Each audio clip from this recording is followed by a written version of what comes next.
888 99 14 ਸੋ ਉਸ ਦੇ ਉੱਤੇ ਜਿਹੜਾ ਜੀ ਉਹ ਤੁਸੀਂ ਸੰਪਰਕ ਕਰ ਸਕਦੇ ਹੈਗੇ ਆ। ਤੇ ਖਬਰਾਂ ਦੇ ਵੱਲ ਨੂੰ ਜਿਹੜਾ ਆ ਉਹ ਹਰਜੋਤ ਸਿੰਘ ਜੀ ਆਪਾਂ ਵਧਾਂਗੇ ਕੁਛ ਕੁ ਜਿਹੜੀਆਂ ਆ ਉਹ ਖਬਰਾਂ ਕਰਕੇ, ਫਿਰ ਉਸ ਤੋਂ ਬਾਅਦ ਦੇ ਵਿੱਚ ਆਪਾਂ ਜਿਹੜਾ ਜੀ ਵਧਾਂਗੇ ਟਰੱਕਿੰਗ ਦੇ ਬਾਰੇ ਗੱਲਬਾਤ ਕਰਨ ਦੇ ਲਈ। ਜੀ ਹਰਜੋਤ ਸਿੰਘ ਜੀ, ਸਾਰੇ ਪਾਸੇ ਰੀਡਿਸਟਿੰਗ ਮੁੜ ਹਲਕਾਬੰਦੀ ਦੀ ਜਿਹੜੀ ਆ ਉਹ ਚਰਚਾ ਜਿਹੜੀ ਉਹ ਛਿੜੀ ਆ।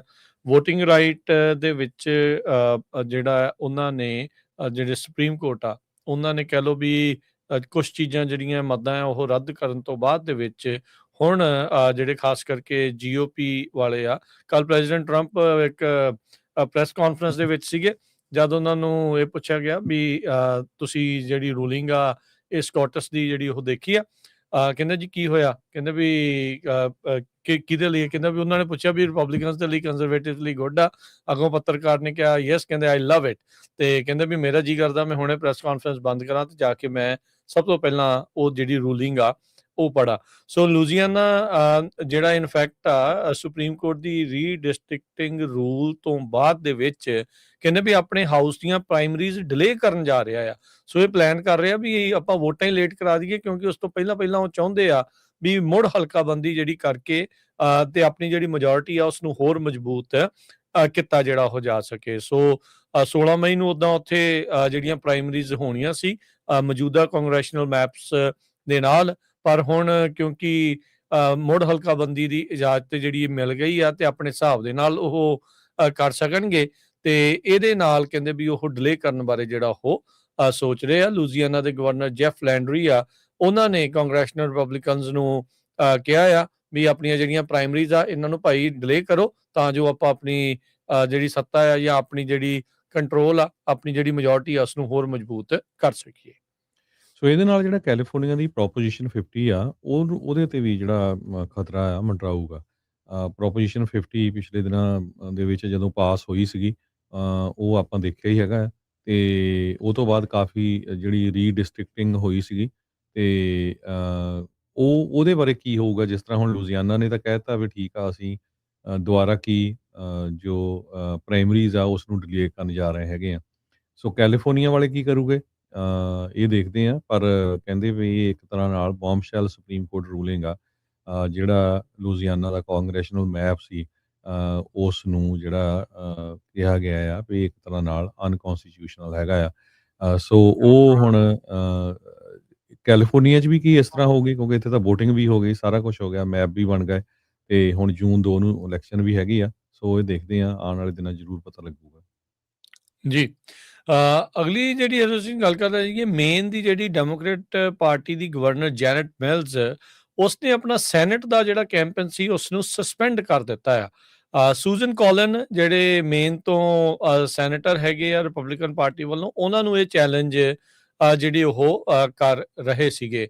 ਸੋ ਕਹਿੰਦੇ ਵੀ ਇਸ ਸਾਲ ਦੀ ਬੜੀ ਇੰਪੋਰਟੈਂਟ ਇੱਕ ਸੈਨੇਟ ਰੇਸ ਦੇ ਵਿੱਚ ਇਹ ਸੀਗੇ, ਤੇ ਜਿਹੜੀ ਗਵਰਨਰ ਜੈਨਟ ਮਿਲਜ਼ ਆ ਉਹਨਾਂ ਨੇ ਆਪਣਾ ਵਿਚਾਲੇ ਹੀ ਜਿਹੜਾ ਕਹਿ ਲਓ ਵੀ ਕੈਂਪੇਨ ਆ ਉਸ ਨੂੰ ਰੋਕ ਦਿੱਤਾ ਹੈਗਾ, ਖਤਮ ਕਰ ਦਿੱਤਾ ਹੈ। ਕਹਿੰਦੇ ਵੀ ਚੱਕ ਸ਼ੂਮਰ ਨੂੰ ਇਹ ਇੱਕ ਬਲੋ ਹੋਊਗਾ।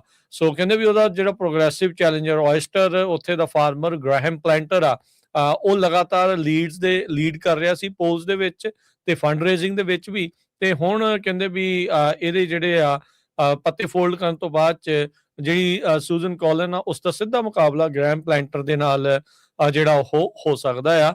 ਸੋ ਇਨਕੰਬੈਂਟ ਗਵਰਨਰ ਦੇ ਲਈ ਪੋਲਸ ਦੇ ਵਿੱਚ ਪਿੱਛੇ ਰਹਿਣਾ, ਫੰਡ ਰੇਜ਼ਿੰਗ ਦੇ ਵਿੱਚ ਪਿੱਛੇ ਰਹਿਣਾ, ਇਹ ਇੱਕ ਕਹਿ ਲਓ ਵੀ ਡੈਮੋਕ੍ਰੇਟ ਪਾਰਟੀ ਦੇ ਲਈ ਵੀ ਝਟਕਾ ਹੈਗਾ ਆ। ਸੇਮ ਉਸੇ ਦੌਰ ਦੇ ਵਿੱਚੋਂ ਡੈਮੋਕ੍ਰੇਟ ਪਾਰਟੀ ਗੁਜ਼ਰ ਰਹੀ ਆ, ਜਿਹੜੀ ਹਰਜੋਤ ਸਿੰਘ ਜੀ ਜਦੋਂ ਟਰੰਪ ਹੁਣੀ ਆਏ ਸੀ ਤੇ ਰਿਪਬਲਿਕਨ ਪਾਰਟੀ ਜਿਹੜੀ ਉਹ ਗੁਜ਼ਰ ਰਹੀ ਸੀ, ਉਹ ਆਊਟਸਾਈਡ ਐਸਟੈਬਲਿਸ਼ਮੈਂਟ ਜਿਹੜੇ ਕੈਂਡੀਡੇਟ ਦੇ ਤੌਰ ਦੇ ਉੱਤੇ ਸਾਹਮਣੇ ਜਿਹੜੇ ਉਹ ਆਏ ਸੀਗੇ, ਤੇ ਹੁਣ ਆਪਾਂ ਦੇਖ ਰਹੇ ਹਾਂ ਵੀ ਡੈਮੋਕ੍ਰੇਟ ਪਾਰਟੀ ਦੇ ਵਿੱਚ ਫਾਰ ਲੈਫਟ ਵਾਲੇ ਜਿਹੜੇ ਪ੍ਰੋਗਰੈਸਿਵ ਕੈਂਡੀਡੇਟਸ ਆ, ਉਹਨਾਂ ਦਾ ਦਬਦਬਾ, ਉਹਨਾਂ ਦਾ ਬੋਲਬਾਲਾ ਜਿਹੜਾ ਉਹ ਖਾਸਾ ਵੱਧਦਾ ਜਾ ਰਿਹਾ। ਸੋ ਉਹਨਾਂ ਦੇ ਜਿਹੜੇ ਚੈਲੰਜਰ ਆ ਮੌਜੂਦਾ ਗਵਰਨਰ ਨੂੰ ਵੀ ਕੜੀ ਟੱਕਰ ਕੀ ਦੇ ਰਹੇ ਆ, ਉਹਨਾਂ ਨੂੰ ਕੈਂਪੇਨ ਹੀ ਜਿਹੜਾ ਬੰਦ ਕਰਨਾ ਜਿਹੜਾ ਉਹ ਪੈ ਗਿਆ ਹੈਗਾ। ਸੋ ਮੇਨ ਦੀ ਇਹ ਜਿਹੜੀ ਸੈਨੇਟ ਦੀ ਜਿਹੜੀ ਰੇਸ ਆ, ਜਨਰਲ ਇਲੈਕਸ਼ਨ ਮੈਚਅਪ ਜਿਹੜਾ ਕਹਿੰਦੇ ਪਲੈਂਟਰ ਤੇ ਸੂਜ਼ਨ ਕੋਲਨ ਦੇ ਵਿਚਾਲੇ ਉਹ ਹੋਊਗਾ। ਪਿਛਲੇ 5 ਟਰਮ ਤੋਂ ਸੂਜ਼ਨ ਕੋਲਨ ਉੱਥੋਂ ਦੇ ਸੈਨੇਟਰ ਹੈਗੇ ਨੇ। ਜੀ। ਜੀ, ਤੇ ਤੇ ਆਪਾਂ ਰਮਨ ਜੀ ਨੂੰ ਐਡ ਰਮਨ ਜੀ ਕਰਦੇ ਹਾਂ ਤੇ ਰਮਨ ਜੀ ਨੂੰ ਨਾਲ ਹੀ ਬੇਨਤੀ ਕਰਦੇ ਹਾਂ ਵੀ ਆਪਣਾ ਮਾਈਕ ਵੀ ਅਨਮਿਊਟ ਕਰ ਲਿਓ ਤਾਂ ਜੋ ਆਵਾਜ਼ ਜਿਹੜੀ ਉਹ ਨਾਲ ਦੇ ਨਾਲ ਹੀ ਜਿਹੜੀ ਉਹ ਆ ਜਾਵੇ। ਤੇ ਹਾਂਜੀ ਰਮਨ ਜੀ, ਜੀ ਆਇਆਂ ਨੂੰ ਸਵਾਗਤ ਹੈ ਜੀ, ਸਤਿ ਸ੍ਰੀ ਅਕਾਲ ਜੀ। ਸਤਿ ਸ਼੍ਰੀ ਅਕਾਲ ਜੀ, ਸਾਰੇ ਸੁਣਨ ਵਾਲਿਆਂ ਨੂੰ ਪਿਆਰ ਭਰੀ ਸਤਿ ਸ਼੍ਰੀ ਅਕਾਲ। ਮੈਂ ਤੇ ਕਿਹਾ ਵੀ ਸ਼ਾਇਦ ਹੋ ਸਕਦਾ ਵੀ ਅੱਜ ਨੰਬਰ ਨਾ ਹੀ ਲੱਗੇ। ਹਾਂਜੀ, ਨਹੀਂ ਨਹੀਂ ਨੰਬਰ ਲੱਗਣਾ ਹੀ ਸੀਗਾ ਜੀ, ਦੇਖੋ ਕੈਂਪੇਨ ਫੋਲਡ ਹੋ ਜਾਂਦੇ ਆ ਤੇ ਫਿਰ ਉਸ ਤੋਂ ਬਾਅਦ ਤਾਂ ਵਾਰੀ ਆਉਣੀ ਹੋਈ ਸੀਗੀ ਕਿਸੇ ਨਾ ਕਿਸੇ ਅੱਜ ਦੀ। ਤਾਂ ਠੋਕ ਕੇ ਦਸਤਾਰ ਸਜਾਈ ਹੋਆ ਤੇ ਨੰਬਰ ਕਿੱਦਾਂ ਨਹੀਂ ਲੱਗਣਾ ਹਨਾ। ਇਦਾਂ ਤਾਂ ਹੁਣ ਦੇਖੋ ਮਾੜਾ ਮੋਟਾ ਤਾਂ ਕਰਨਾ ਹੀ ਪੈਂਦਾ ਹੁਣ ਤੁਹਾਡੇ ਨਾਲ ਰਲ ਮਿਲ ਨੂੰ। ਚਲੋ ਮੈਂ ਬਹੁਤ ਸੋਹਣਾ। ਤੇ ਆਪਾਂ ਟਰੱਕਿੰਗ ਵੱਲ ਆਈਏ ਰਮਨ ਜੀ, ਆਪਣੇ FMCSA ਨੇ ਕਿਹਾ ਵੀ ਟਰੱਕਿੰਗ ਇੰਡਸਟਰੀ ਨੂੰ ਪ੍ਰਿਪੇਅਰ ਹੋਣਾ ਪੈਣਾ, ਮੋਟਿਸ ਰਜਿਸਟ੍ਰੇਸ਼ਨ ਸਿਸਟਮ ਜਿਹੜਾ ਰੋਲ ਆਊਟ ਹੋਣਾ ਬਾਈ ਮਈ 14 ਡੈਡਲਾਈਨ। ਬਿਲਕੁਲ ਜੀ ਬਿਲਕੁਲ, ਮੋਟਰ ਸਿਸਟਮ ਜਿਹੜਾ ਆ ਉਹ ਮਈ ਦੇ ਵਿੱਚ ਆ ਰਿਹਾ ਹੈਗਾ।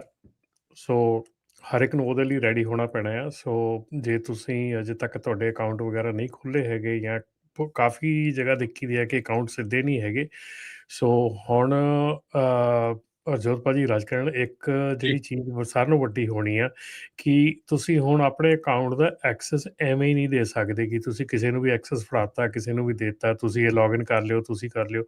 ਸੋ ਹਰ ਇੱਕ ਚੀਜ਼ ਜਿਹੜੀ ਆ ਉਹ ਬੜੀ ਮੋਨੀਟਰਡ ਹੋ ਜਾਣੀ ਆ। ਬਹੁਤ ਜ਼ਿਆਦਾ ਉਹ ਜਿਹੜੀ ਆ ਆਈਡੀ ਆ ਜਿਹਦੇ ਨਾਲ ਹੋਮਲੈਂਡ ਸਿਕਿਉਰਿਟੀ, ਜਦੋਂ ਤੁਸੀਂ ਏਅਰਪੋਰਟ 'ਤੇ ਜਾਂਦੇ ਆ, ਜਿੱਥੇ ਤੁਹਾਨੂੰ ਜਿੱਦਾਂ ਤੁਹਾਨੂੰ ਉੱਥੇ ਚੈੱਕ ਕੀਤਾ ਜਾਂਦਾ ਆ, ਤੁਹਾਡੀ ਉੱਥੇ ਫੋਟੋ ਲਈ ਜਾਂਦੀ ਹੈ ਸਾਰਾ ਕੁਛ। ਸੋ ਉਸ ਸੇਮ ਸਿਸਟਮ ਦੇ ਨਾਲ ਹੁਣ ਜਿਹੜਾ ਚੈੱਕਅਪ ਆ ਉਹ ਹੋਇਆ ਕਰਨਾ ਆ। ਇਹਦੇ ਨਾਲ ਨਾਲ ਰਾਜਕਰਨ ਜਿਹੜਾ ਇਸ ਵੇਲੇ ਇੱਕ drug and alcohol clearing house ਦਾ ਸਾਰਿਆਂ ਨਾਲੋਂ ਵੱਡਾ ਲੂਪ ਹੋਲ ਜਿਹੜਾ ਆ ਉਹ ਕਲੋਜ਼ ਹੋਣ ਜਾ ਰਿਹਾ ਗੁੱਡ। ਆ। ਕਲੋਜ਼ ਹੋ ਗਿਆ ਆ ਇਸ ਵੇਲੇ 27 ਅਪ੍ਰੈਲ ਨੂੰ ਇਹਦੇ ਉੱਤੇ ਜਿਹੜਾ ਆ ਲਾਗੂ ਹੋ ਚੁੱਕਾ ਆ। ਸੋ ਹੁਣ ਜਿੰਨੇ ਵੀ ਯੂਜ਼ਰ ਹੈਗੇ ਆ, ਖਾਸ ਕਰਕੇ ਜਿਹੜੇ TPA ਹੈਗੇ ਆ, ਥਰਡ ਪਾਰਟੀ ਐਡਮਿਨਿਸਟ੍ਰੇਟਰ ਹੈਗੇ ਆ, SAP ਹੈਗੇ ਆ, MRO ਮੈਡੀਕਲ ਰਿਵਿਊ ਆਫਿਸਰ ਹੈਗਾ ਆ, ਆਪਣੀ ਕੰਪਨੀ ਹੈਗੀ ਆ, ਹਰ ਇੱਕ ਨੂੰ ਉਸ ਆਈਡੀਮੀਆ ਦੇ ਵਿੱਚੋਂ ਮਤਲਬ ਕਿ ਜਿਹੜਾ ਪੂਰਾ ਚੈੱਕ ਕਰਕੇ ਫਿਰ ਹੀ ਉਹਨਾਂ ਦਾ ਅਕਾਊਂਟ ਖੁੱਲ੍ਹਣਾ ਹੈਗਾ। ਔਰ ਸਰ ਜਿਹੜੇ ਇਹ ਸੌਰੀ ਮੈਂ ਤੁਹਾਨੂੰ ਇੱਥੇ ਰੋਕ ਰਿਹਾ, ਮੈਨੂੰ ਇਹ ਦੱਸਿਓ ਵੀ ਲੂਪ ਹੋਲ ਸੀਗਾ ਕੀ ਤੇ ਹੁਣ ਬੰਦ ਕਿੱਦਾਂ ਹੋਇਆ ਹੈ, ਇਹ ਥੋੜਾ ਐਕਸਪਲੇਨ ਕਰ ਦਿਓ। ਸੋ ਲੂਪ ਹੋਲ ਆਪਾਂ ਨੂੰ ਸ਼ਾਇਦ ਮੈਂ ਵੀ ਕਾਫੀ ਸਟੱਡੀ ਕਰਨ ਤੋਂ ਬਾਅਦ ਇਹ ਚੀਜ਼ਾਂ ਜਿਹੜੀਆਂ ਹੁਣ ਪਤਾ ਲੱਗੀਆਂ ਹੈਗੀਆਂ, ਔਰ ਬਾਅਦ 'ਚ ਇਹ ਸਮਝ ਆਇਆ ਕਿ ਨਹੀਂ ਯਾਰ, ਇਹ ਲੂਪ ਹੋਲ ਜਿਹੜਾ ਆ ਇਹ ਸਾਰੇ ਪਾਸੇ ਸੀਗਾ। ਸੋ ਲੂਪ ਹੋਲ ਸਾਰਿਆਂ ਨਾਲੋਂ ਵੱਡਾ ਸੀਗਾ ਰਾਜਕਰਨ ਬਈ, ਜਿਹਦੇ ਵਿੱਚ ਕਈ ਐਸੇ ਲੋਕੀ ਜਿਹੜੇ ਸੀਗੇ TPA ਦੇ under, third party administrator, SAP ਦੇ ਅੰਡਰ, ਉਹ ਸੈਲਫ ਸਰਟੀਫਾਈ ਕਰਕੇ ਆ ਜਾਂਦੇ ਸੀਗੇ ਆਪਣੇ ਆਪ ਨੂੰ। ਜਿਹੜਾ SAP ਸੀਗਾ, ਸਬਸਟੈਂਸ ਅਬਿਊਜ਼ ਪ੍ਰੋਫੈਸ਼ਨਲ ਆ, ਉਹ ਤੁਹਾਡੀ ਡਿਗਰੀ ਹੋਣੀ ਚਾਹੀਦੀ ਆ ਆਲਮੋਸਟ ਡਾਕਟਰ ਦੇ ਮਤਲਬ ਕਿ ਲੈਵਲ ਦਾ ਬੰਦਾ ਹੁੰਦਾ ਜਿਹੜਾ ਉਹ ਕਰਦਾ ਆ। ਸੋ ਇਹਦੇ ਵਿੱਚ ਉਹਨਾਂ ਨੇ ਇੱਕ ਜਿਹੜਾ ਬੰਦਾ ਹੈਗਾ ਡਰਾਈਵਰ ਜਿਹੜਾ ਆ, ਉਹਨੂੰ ਲੁਈਜ਼ੀਆਨਾ ਦੇ ਵਿੱਚ ਗ੍ਰਿਫਤਾਰ ਕੀਤਾ ਜਦ ਕਿ ਉਹ ਅੰਡਰ ਦਾ ਇਨਫਲੂਐਂਸ ਸੀਗਾ। ਉਹਦੇ ਕੋਲ ਕੋਕੇਨ ਸੀਗੀ, ਉਹਦੇ ਕੋਲ ਡਰੱਗ ਸੀਗੇ, ਔਰ ਉਹਨੇ ਡਰੱਗ ਖਾਧੀ ਹੋਈ ਸੀ। ਸੋ ਜਦੋਂ ਇਨਵੈਸਟੀਗੇਸ਼ਨ ਹੋਈ ਤੇ ਉਹਦਾ ਪਤਾ ਲੱਗਾ ਜੀ, ਉਹਨੇ ਵਾਇਓਮਿੰਗ ਦੇ ਵਿੱਚ ਜਾਂ ਹੋਰ ਉਧਰਲੀਆਂ ਸਟੇਟਸ ਦੇ ਵਿੱਚ ਆਪਣੇ ਆਪ ਨੂੰ as a SAP sign up ਕੀਤਾ ਹੋਇਆ, ਜਿਹੜਾ ਆਪ ਡਰੱਗ 'ਚ ਫੜਿਆ ਗਿਆ। ਹਾਂਜੀ, ਉਹਨੇ ਆਪ SAP ਸਾਈਨ ਅਪ ਕੀਤਾ ਹੋਇਆ ਆਪਣੇ ਆਪ ਨੂੰ। ਤੇ SAP ਸਾਈਨ ਅਪ ਕਰਨ ਤੋਂ ਬਾਅਦ ਉਹ ਡਰਾਈਵਰਸ ਨੂੰ $200 ਤੋਂ ਲੈ ਕੇ $500 ਤੱਕ ਚਾਰਜ ਕਰਦਾ ਸੀਗਾ ਕਿ ਜਿੱਥੇ ਉਹਨਾਂ ਦੇ ਜਿਹੜੇ SAP ਦਾ ਪ੍ਰੋਗਰਾਮ ਆ, ਉਹਨਾਂ ਨੂੰ ਕਲੀਅਰੈਂਸ ਦੇ ਦਿੰਦਾ ਸੀਗਾ, ਜਿਹੜੇ ਕਿ ਡਰਾਈਵਰ ਜਿਹੜੇ ਪ੍ਰੋਹਿਬਿਟਡ ਸੀਗੇ ਉਹਦੇ ਵਿੱਚ, ਉਹਨਾਂ ਨੂੰ ਕਲੀਅਰ ਕਰ ਦਿੰਦਾ ਸੀਗਾ। ਤੇ ਉਹ ਰਿਸ਼ਵਤ ਦੇ ਕੇ ਬੇਸਿਕਲੀ ਕਹਿੰਦਾ ਵੀ ਚਲਾਓ, ਤੁਸੀਂ ਵੀ ਗੱਡੀ ਚਲਾਓ ਮੇਰੇ ਵਾਂਗੂ। ਕਿਉਂਕਿ ਹੁਣ ਇਦਾਂ ਨਾ ਕਿ ਜਿਹੜਾ SAP ਹੈਗਾ, SAP ਦੇ ਹੱਥ ਇਹ ਪਾਵਰ ਹੈਗੀ ਆ ਕਿ SAP ਤੁਹਾਨੂੰ ਜਿਹੜੀ ਆ ਤੁਹਾਡੀ ਜਿਹੜੀ ਆ ਵਾਇਲੇਸ਼ਨ ਆ ਕਲੀਅਰ ਕਰ ਸਕਦਾ, ਠੀਕ ਹੈ ਨਾ। ਉਸ ਤੋਂ ਬਾਅਦ ਉਹਨੇ ਹੋਰ ਵੀ ਕਈ ਚੀਜ਼ਾਂ ਕੀਤੀਆਂ। ਉਸ ਤੋਂ ਬਾਅਦ ਉਹਨੇ ਲੋਕਾਂ ਦੇ ਜਿਹੜੇ ਡਰੱਗ ਟੈਸਟ ਹੁੰਦੇ ਆ, ਜਿਹੜੇ ਫਾਲੋ ਅਪ ਡਰੱਗ ਟੈਸਟ ਹੁੰਦੇ ਆ, ਉਹ ਵੀ ਜਿਹੜੇ ਆ ਬਿਨਾਂ ਕਿਰਾਏ ਤੋਂ ਉਹਨਾਂ ਨੂੰ ਕਲੀਅਰੈਂਸ ਦਿੰਦਾ ਰਿਹਾ, ਉਹਨਾਂ ਨੂੰ ਉੱਦਾਂ ਹੀ ਕੱਢਦਾ ਰਿਹਾ। ਸੋ ਇਹ ਜਿਹੜਾ ਲੂਪ ਹੋਲ ਸੀਗਾ ਬੜਾ ਵੱਡਾ ਸੀਗਾ। ਇਹ ਲੂਪ ਹੋਲ ਹੁਣ ਜਿਹੜਾ ਆ ਕਿਉਂਕਿ SAP ਦੇ ਵਿੱਚ ਨਿਕਲਿਆ ਹੈਗਾ, ਜਿਹੜੀਆਂ ਟੈਸਟਿੰਗ ਲੋਕੇਸ਼ਨਸ ਹੈਗੀਆਂ ਉਹਨਾਂ ਦੇ ਵਿੱਚ ਵੀ ਕਾਫੀ ਕਾਰਵਾਈ ਚੱਲ ਰਹੀ ਹੈਗੀ ਆ ਇਸ ਵੇਲੇ। MRO ਜਿਹੜਾ ਮੈਡੀਕਲ ਰਿਵਿਊ ਆਫਿਸਰ ਆ, ਹਰ ਇੱਕ ਥਾਂ ਰਾਜਕਰਨ, ਹਰ ਇੱਕ ਥਾਂ ਇੱਕੋ ਹੀ ਚੀਜ਼ ਸੀਗੀ ਕਿ ਤੁਸੀਂ ਇੱਕ ਚੈੱਕ ਬਾਕਸ ਚੈੱਕ ਮਾਰਕ ਕਰਤਾ ਵੀ ਹਾਂ ਮੈਂ MRO ਆ, ਹਾਂ ਮੈਂ SAP ਆ, ਹਾਂ ਮੈਂ TPA ਆ। ਜਿੱਦਾਂ ELD ਦਾ ਸੀਗਾ, ਸੈਲਫ ਸਰਟੀਫਾਈ ਕਰ ਲਿਆ, ਬਸ ਉਹੀ ਚੀਜ਼। ਸੋ ਉਹ ਸੋ ਚੀਜ਼ ਇਹ ਜਿਹੜੀ ਆ ਹੁਣ ਬੰਦ ਹੋ ਗਿਆ, ਇਹ ਹੁਣ ਰੁਕਣਾ ਕਿੱਦਾਂ ਹੈ? ਜਿਹੜਾ ਲੂਪ ਹੋਲ ਬੰਦ ਕਿੱਦਾਂ ਕੀਤਾ ਇਹਨਾਂ ਨੇ? ਇਹਨਾਂ ਨੇ ਦੱਸਤਾ ਨਾ ਕਿ ਹਰ ਇੱਕ ਬੰਦਾ ਜਿਹੜਾ ਹੁਣ ਆ ਉਹ ਆਈਡੀ ਮੀਆਂ ਦੇ ਥਰੂ ਜਾਊਗਾ। ਉਹ ਉਸ ਤੋਂ ਬਿਨਾ ਉਹ ਸਾਈਨ ਅਪ ਨਹੀਂ ਕਰ ਸਕਦਾ। ਤੇ ਐਗਜ਼ਿਸਟਿੰਗ ਜਿਹੜੇ ਵਿੱਚ ਬੰਦੇ ਹੈਗੇ ਆ, ਐਗਜ਼ਿਸਟਿੰਗ ਜਿਹੜੇ ਹੈਗੇ ਆ, ਉਹਨਾਂ ਦੀ ਜਿਹੜੀ ਆਈਡੀ ਆ ਉਹ ਉਹਨਾਂ ਨੇ ਅਨਾਊਂਸਮੈਂਟ ਕਰਨੀ ਹੈ। ਲੇਕਿਨ ਹੁਣ ਤੋਂ ਗਾਂ ਤੱਕ ਜਿਹੜਾ ਅੱਗੇ ਅੱਗੇ ਆ ਟਾਈਮ ਆ, ਉਹ ਜਿਹੜਾ ਆ ਉਹਦੇ ਵਿੱਚ ਹੁਣ ਤੁਸੀਂ ਵਿਦਆਊਟ ਉਹਦੇ ਆਈਡੀ ਮੀਆਂ ਦੇ ਵਿੱਚੋਂ ਜਾਣ ਦੇ ਬਿਨਾ ਤੁਸੀਂ ਸਾਈਨ ਅਪ ਨਹੀਂ ਕਰ ਸਕਦੇ।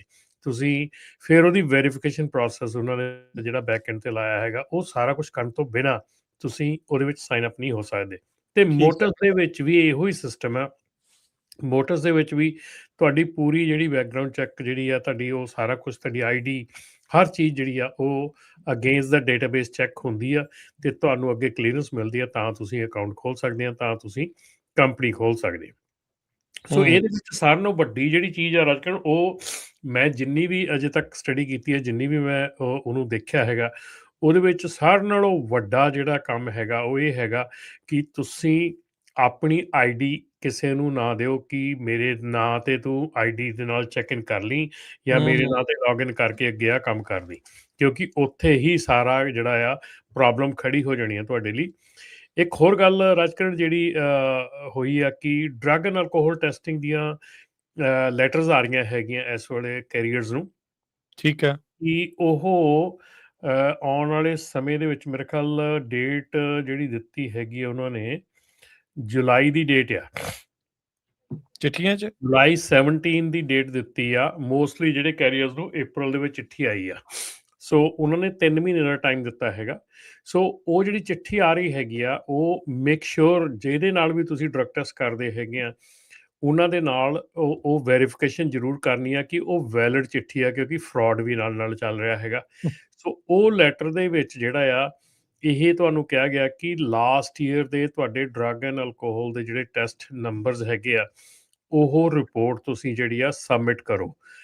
ਜਿਹੜੇ ਤੁਸੀਂ ਲਾਸਟ ਈਅਰ ਡਰੱਗ ਟੈਸਟ ਕਰਵਾਏ ਹੈਗੇ ਆ, ਤੁਹਾਡੇ ਜਿੰਨੇ ਵੀ, ਚਾਹੇ ਪ੍ਰੀ ਇੰਪਲੋਇਮੈਂਟ ਹੋਏ ਆ, ਚਾਹੇ ਰੈਂਡਮ ਹੋਏ ਆ, ਚਾਹੇ ਪੋਸਟ ਐਕਸੀਡੈਂਟ ਹੋਏ ਆ, ਚਾਹੇ ਤੁਹਾਡੇ ਫਾਲੋ ਅਪ ਹੋਏ ਆ, ਜੋ ਵੀ ਤੁਹਾਡਾ ਡਰੱਗ ਟੈਸਟ ਹੋਇਆ, ਸੋ ਉਹਨੂੰ ਇੱਕ ਰਿਪੋਰਟ ਦਾ ਨਾਮ ਹੁੰਦਾ MIS ਰਿਪੋਰਟ। ਜਿਹੜੀ MIS ਰਿਪੋਰਟ ਹੈਗੀ ਆ, ਉਹ ਜਿੰਨੀਆਂ ਵੀ ਡਰੱਗ ਟੈਸਟਿੰਗ ਪਲੇਸ ਹੈਗੀਆਂ, ਉਹਦੇ ਵਿੱਚ ਜਦੋਂ ਤੁਸੀਂ ਰੈਂਡਮ ਸਾਈਨ ਅਪ ਕਰਦੇ ਆ, ਉਹ ਤੁਹਾਨੂੰ ਉਹਨਾਂ ਦਾ ਫਰਜ਼ ਬਣਦਾ ਦੇਣ ਦਾ। ਸੋ ਹਰ ਡਰੱਗ ਟੈਸਟਿੰਗ ਲੋਕੇਸ਼ਨ ਜਿਹੜੀ ਆ, ਜਿੱਥੇ ਵੀ ਤੁਸੀਂ ਆਪਣਾ ਰੈਂਡਮ ਕਰਦੇ ਹੈਗੇ ਆ, ਉਹਨਾਂ ਨੂੰ ਰਿਕੁਆਇਰਡ ਹੈਗਾ ਤੁਹਾਨੂੰ ਈਅਰ ਐਂਡ ਤੇ ਤੁਹਾਡੀ MIS ਰਿਪੋਰਟ ਦੇਣ ਦਾ। ਸੋ ਅੱਗੇ MIS ਰਿਪੋਰਟ ਜਿਹੜੀ ਸੀ, ਸਿਰਫ ਆਡਿਟ ਦੇ ਵਿੱਚ ਤੁਹਾਨੂੰ ਪੁੱਛੀ ਜਾਂਦੀ ਸੀ, ਸਿਰਫ ਆਡਿਟ ਦੇ ਟਾਈਮ ਤੇ ਤੁਹਾਡੇ ਕੋਲ MIS ਰਿਪੋਰਟ ਆਖੀ ਜਾਂਦੀ ਸੀ। ਹੁਣ ਮਾਰਚ ਦੇ ਵਿੱਚ ਤੁਸੀਂ ਲਾਸਟ ਈਅਰ ਦੀ MIS ਰਿਪੋਰਟ ਜਿਹੜੀ ਆ, ਉਹ ਲਾਜ਼ਮੀ ਕਰਤੀ ਆ ਕਿ ਹਰ ਸਾਲ ਤੁਸੀਂ ਆਪਣੀ MIS ਰਿਪੋਰਟ ਜਿਹੜੀ ਆ ਗਵਰਨਮੈਂਟ ਦੀ ਸਾਈਟ ਤੇ login.gov ਦੇ ਥਰੂ ਜਾ ਕੇ ਉੱਥੇ ਸਬਮਿਟ ਕਰਨੀ ਪੈਣੀ ਆ। ਸੋ ਐਵਰੀ ਈਅਰ। ਔਰ ਉਹਦੇ ਵਿੱਚ ਰਾਜਕਰਨ ਸਾਰਿਆਂ ਨਾਲੋਂ ਵੱਡੀ ਜਿਹੜੀ ਚੀਜ਼ ਇਹ ਹੋਈ ਆ ਕਿ ਉਹਦੇ ਵਿੱਚ ਉਹ ਰਿਪੋਰਟ ਜਿਹੜੀ ਆ, ਤੁਹਾਡੇ ਬਿਹਾਫ ਤੇ ਕੋਈ ਨਹੀਂ ਸਬਮਿਟ ਕਰ ਸਕਦਾ, ਤੁਸੀਂ ਆਪਣੇ ਅਕਾਊਂਟ ਦੇ ਵਿੱਚ ਜਾ ਕੇ ਸਬਮਿਟ ਕਰਨੀ ਹੈਗੀ ਆ। ਇਹ ਕਲੀਅਰਿੰਗ ਹਾਊਸ ਦੇ ਵਿੱਚ ਹੀ ਹੁੰਦੀ ਹੈ ਇਹ ਵਾਲੀ, ਕਿ ਡਿਫਰੈਂਟ? login.gov ਦੇ ਥਰੂ ਜਾ ਕੇ ਆ, ਤੇ ਉਹਦੇ ਵਿੱਚ ਜਿਹੜੀਆਂ ਇਹਦੀਆਂ ਡੀਟੇਲਸ ਹੈਗੀਆਂ, ਆਪਾਂ ਜਿਹੜੀ ਆਪਣੇ ਸਾਡੀ ਵੈਬਸਾਈਟ ਹੈਗੀ ਆ ਨਾਪਟਾ ਦੀ ਵੀ ਤੇ ਪੰਜਾਬੀ ਟਰੱਕਿੰਗ ਦੀ, ਉਹਦੇ ਤੇ ਅਸੀਂ ਡੀਟੇਲ ਦੇ ਵਿੱਚ ਸਾਰੇ ਸਿਸਟਮ ਪਾ ਦਿਆਂਗੇ, ਤਾਂ ਕਿ ਉੱਥੇ ਜਾ ਕੇ ਤੁਸੀਂ ਜਿਹੜੇ ਆ ਉਹਦੇ ਸਾਰੇ ਕ੍ਰਾਈਟੇਰੀਆ ਦੇਖ ਸਕਦੇ ਆ, ਉਹਦੀ ਸਾਰੀਆਂ ਚੀਜ਼ਾਂ ਦੇਖ ਸਕਦੇ, ਕਿਵੇਂ ਸਾਈਨ ਅਪ ਕਰਨਾ ਹੈ, ਕਿਵੇਂ ਉਹਦੇ ਥਰੂ ਜਾਣਾ ਆ। ਜਿਹੜੀ ਇਸ ਵੇਲੇ ਸਾਈਟ ਹੈਗੀ ਆ, ਉਹ ਹੈਗਾ ਨਿਊ DAMIS ਸਿਸਟਮ। ਸੋ ਜਿਹੜਾ DAMIS ਸਿਸਟਮ ਹੈਗਾ ਆ, drug and alcohol MIS report ਜਿਹੜੀ ਸਬਮਿਟ ਕਰਨੀ ਆ, ਉਹ ਉਸ ਪੋਰਟਲ ਤੇ ਕਰਨੀ ਆ, ਤੇ ਤੁਹਾਡੇ login.gov ਦੇ ਥਰੂ ਜਾ ਕੇ ਹੋਣੀ ਆ। ਸੋ ਰਾਜਕਰਨ ਬਹੁਤ ਜ਼ਿਆਦਾ ਟਾਈਟਨੈਸ ਹੋ ਰਹੀ ਆ, ਬੜੇ ਮਤਲਬ ਕਿ ਚੀਜ਼ਾਂ ਜਿਹੜੀਆਂ ਹੈਗੀਆਂ ਉਹ ਟਾਈਟ ਹੋ ਰਹੀਆਂ ਹੈਗੀਆਂ, ਬਿਕੋਜ਼ ਜਿੱਦਾਂ ਜਿੱਦਾਂ ਗਵਰਨਮੈਂਟ ਨੂੰ ਪਤਾ ਲੱਗੀ ਜਾ ਰਿਹਾ, ਜਿੱਦਾਂ ਜਿੱਦਾਂ ਗਵਰਨਮੈਂਟ ਨੂੰ ਅੱਗੇ ਵੀ ਪਤਾ ਲੱਗਦਾ ਸੀਗਾ, ਲੇਕਿਨ ਉਹ ਕਾਫੀ ਹੱਦ ਤੱਕ ਗਵਰਨਮੈਂਟ ਜਿਹੜੀ ਸੀਗੀ ਉੱਤੇ ਜਦੋਂ ਤੱਕ ਉਹ ਅਸਰ ਕਰਦੀ ਸੀ, ਉਦੋਂ ਤੱਕ ਨਵੀਂ ਗਵਰਨਮੈਂਟ ਆਈ ਦੀ ਸੀਗੀ, ਤੇ ਕੰਮ ਜਿਹੜਾ ਸੀਗਾ ਉੱਥੇ ਦਾ ਉੱਥੇ ਰਹਿ ਜਾਂਦਾ ਸੀਗਾ। ਪਰ ਆਹ ਜਿਹੜੀ ਐਡਮਿਨਿਸਟ੍ਰੇਸ਼ਨ ਹੈਗੀ ਆ, ਇਹਦੇ ਵਿੱਚ ਜਿਵੇਂ ਜਿਵੇਂ ਚੀਜ਼ਾਂ ਮਿਲ ਰਹੀਆਂ ਹੈਗੀਆਂ ਇਹਨਾਂ ਨੂੰ, ਜਿੱਦਾਂ ਜਿੱਦਾਂ ਚੀਜ਼ਾਂ ਲੱਭ ਰਹੀਆਂ ਹੈਗੀਆਂ, ਉਹਨਾਂ ਦੇ ਉਵੇਂ ਦਾ ਉਵੇਂ ਲਾਈ ਜਾ ਰਹੇ ਹੈਗੇ ਆ। ਔਰ ਇਹਦੇ ਵਿੱਚ ਜਿਹੜਾ ਆਹ ਸਿਸਟਮ ਹੈਗਾ DAMIS ਸਿਸਟਮ, ਜਾਂ ਸੌਰੀ ਜਿਹੜਾ ਆਪਣਾ last year the drug and alcohol ਦੀ ਰਿਪੋਰਟ ਜਿਹੜੀ ਆ, ਉਹ ਜੇ ਤੁਸੀਂ ਨਹੀਂ ਜਮ੍ਹਾਂ ਕਰਾਉਂਦੇ ਤੇ ਉਹਦਾ ਜੁਰਮਾਨਾ ਇੱਕ ਦਿਨ ਦਾ $1584 ਡੇ ਜੁਰਮਾਨਾ ਹੈਗਾ, ਜਿੰਨੇ ਦਿਨ ਤੁਸੀਂ ਨਹੀਂ ਕਰਾਉਂਦੇ it can go up to $15,000 $16,000 close to $16,000 ਜੁਰਮਾਨਾ ਜਿਹੜਾ ਉਹ ਜਾ ਸਕਦਾ। ਸੋ ਇਹ ਜਿਹੜੀਆਂ ਚੀਜ਼ਾਂ ਹੈਗੀਆਂ ਰਾਜਕਰਨ, ਪਤਾ ਕੀ ਆ, ਮਤਲਬ ਹੈਰਾਨੀ ਹੁੰਦੀ ਆ ਕਿ ਯਾਰ ਸਾਡੇ ਬੰਦੇ ਜਿਹੜੇ ਆ ਉਹ ਕਿੱਦਾਂ ਲੋਕਾਂ ਨੂੰ ਮਤਲਬ ਕਿ ਠੱਗ ਰਹੇ ਹੈਗੇ ਆ। ਮੈਂ ਬਾਹਰ ਨਹੀਂ ਜਾਂਦਾ, ਮੈਂ ਬਾਹਰ ਕਿਸੇ ਦੀ ਨਹੀਂ ਗੱਲ ਕਰਦਾ, ਸਾਡੀ ਆਪਣੀ ਕਮਿਊਨਿਟੀ ਦੀ ਗੱਲ ਕਰਦਾ ਔਰ ਮੇਰੇ ਆਪਣੇ ਕਿੱਤੇ ਦੀ ਗੱਲ ਕਰ ਰਿਹਾ, ਜਿੱਥੇ ਕਿ ਮੈਂ ਰੋਜ਼ ਇਹ ਚੀਜ਼ਾਂ ਸੁਣਦਾ ਹੈਗਾ। ਲੋਕੀ ਮਤਲਬ ਕਿ ਜੇ ਤੁਹਾਡਾ ਕੋਈ ਕਲੀਅਰਿੰਗ ਹਾਊਸ ਦਾ ਅਕਾਊਂਟ ਖੋਲ ਦਿੰਦਾ ਹੈ, ਜੇ ਉਹ ਤੁਹਾਨੂੰ ਛੱਡ ਕੇ ਕਿਸੇ ਹੋਰ ਕੋਲ ਜਾ ਰਿਹਾ ਹੈਗਾ, ਉਹਨੂੰ ਅਕਾਊਂਟ ਦੀ ਲੌਗਇਨ ਪਾਸਵਰਡ ਨਹੀਂ ਦਿੰਦੇ ਹੈਗੇ, ਪੈਸਿਆਂ ਦੀ ਡਿਮਾਂਡ ਕਰਦੇ ਹੈਗੇ ਆ। ਜੇ ਕੋਈ ਪੁਰਾਣਾ ਡਰੱਗ ਟੈਸਟ ਪੁੱਛ, ਹੁਣ ਜਦੋਂ ਦੇਖੋ ਜਦੋਂ ਤੁਸੀਂ ਡਰੱਗ ਟੈਸਟ ਕਰਵਾਉਂਦੇ ਆ, ਤੁਹਾਡੀ ਜਿਹੜੀ ECCF ਫਾਰਮ ਹੈਗਾ ਆ, ਇਲੈਕਟ੍ਰੋਨਿਕ ਕਸਟਡੀ ਕੰਟਰੋਲ ਫਾਰਮ ਜਿਹੜਾ ਆ, ਉਹ ਕੰਪਨੀ ਨੂੰ ਰਿਕੁਆਇਰਡ ਹੈਗਾ EMPLOYEE ਦੀ ਫਾਈਲ ਦੇ ਵਿੱਚ ਰੱਖਣਾ। ਐਵਰੀ ਡਰੱਗ ਟੈਸਟ ਤੁਸੀਂ ਕਰਦੇ ਆ, ਉਹਦਾ ECCF ਫਾਰਮ ਜਿਹੜਾ ਆ ਉਹ ਤੁਹਾਡੇ ਉਹਦੇ ਵਿੱਚ ਰੱਖਣਾ ਹੁੰਦਾ ਆ। ਉਹ ECCF ਫਾਰਮ ਹਰ ਇੱਕ ਟੈਸਟਿੰਗ ਲੋਕੇਸ਼ਨ ਦੇ ਸਿਸਟਮ ਦੇ ਵਿੱਚ ਹੁੰਦਾ। ਮਤਲਬ ਜਿਹਨੇ ਆਰਡਰ ਕੀਤਾ ਜਾਂ ਜਿੱਥੇ ਉਹਨੇ ਟੈਸਟ ਕਰਾਇਆ, ਕਿਤੇ ਨਾ ਕਿਤੇ ਉਹ ਫਾਰਮ ਜਿਹੜਾ ਉਹ ਸਿਸਟਮ 'ਚ ਪਿਆ ਆ। ਜੇ ਉਹ ਫਾਰਮ ਸਿਸਟਮ 'ਚ ਪਿਆ ਆ, ਅਗਲੇ ਨੇ ਤੁਹਾਨੂੰ $60 $70 ਜੋ ਵੀ ਆ ਟੈਸਟ ਦੇ ਦਿੱਤੇ ਆ, ਉਹਦਾ ਹੱਕ ਬਣਦਾ ECCF ਫਾਰਮ ਲੈਣ ਦਾ। ਰਾਜਕਰਨ, ECCF ਫਾਰਮ ਪ੍ਰੋਵਾਈਡ ਕਰਨ ਦੇ $1500 ਚਾਰਜ ਕਰ ਰਹੇ ਆ।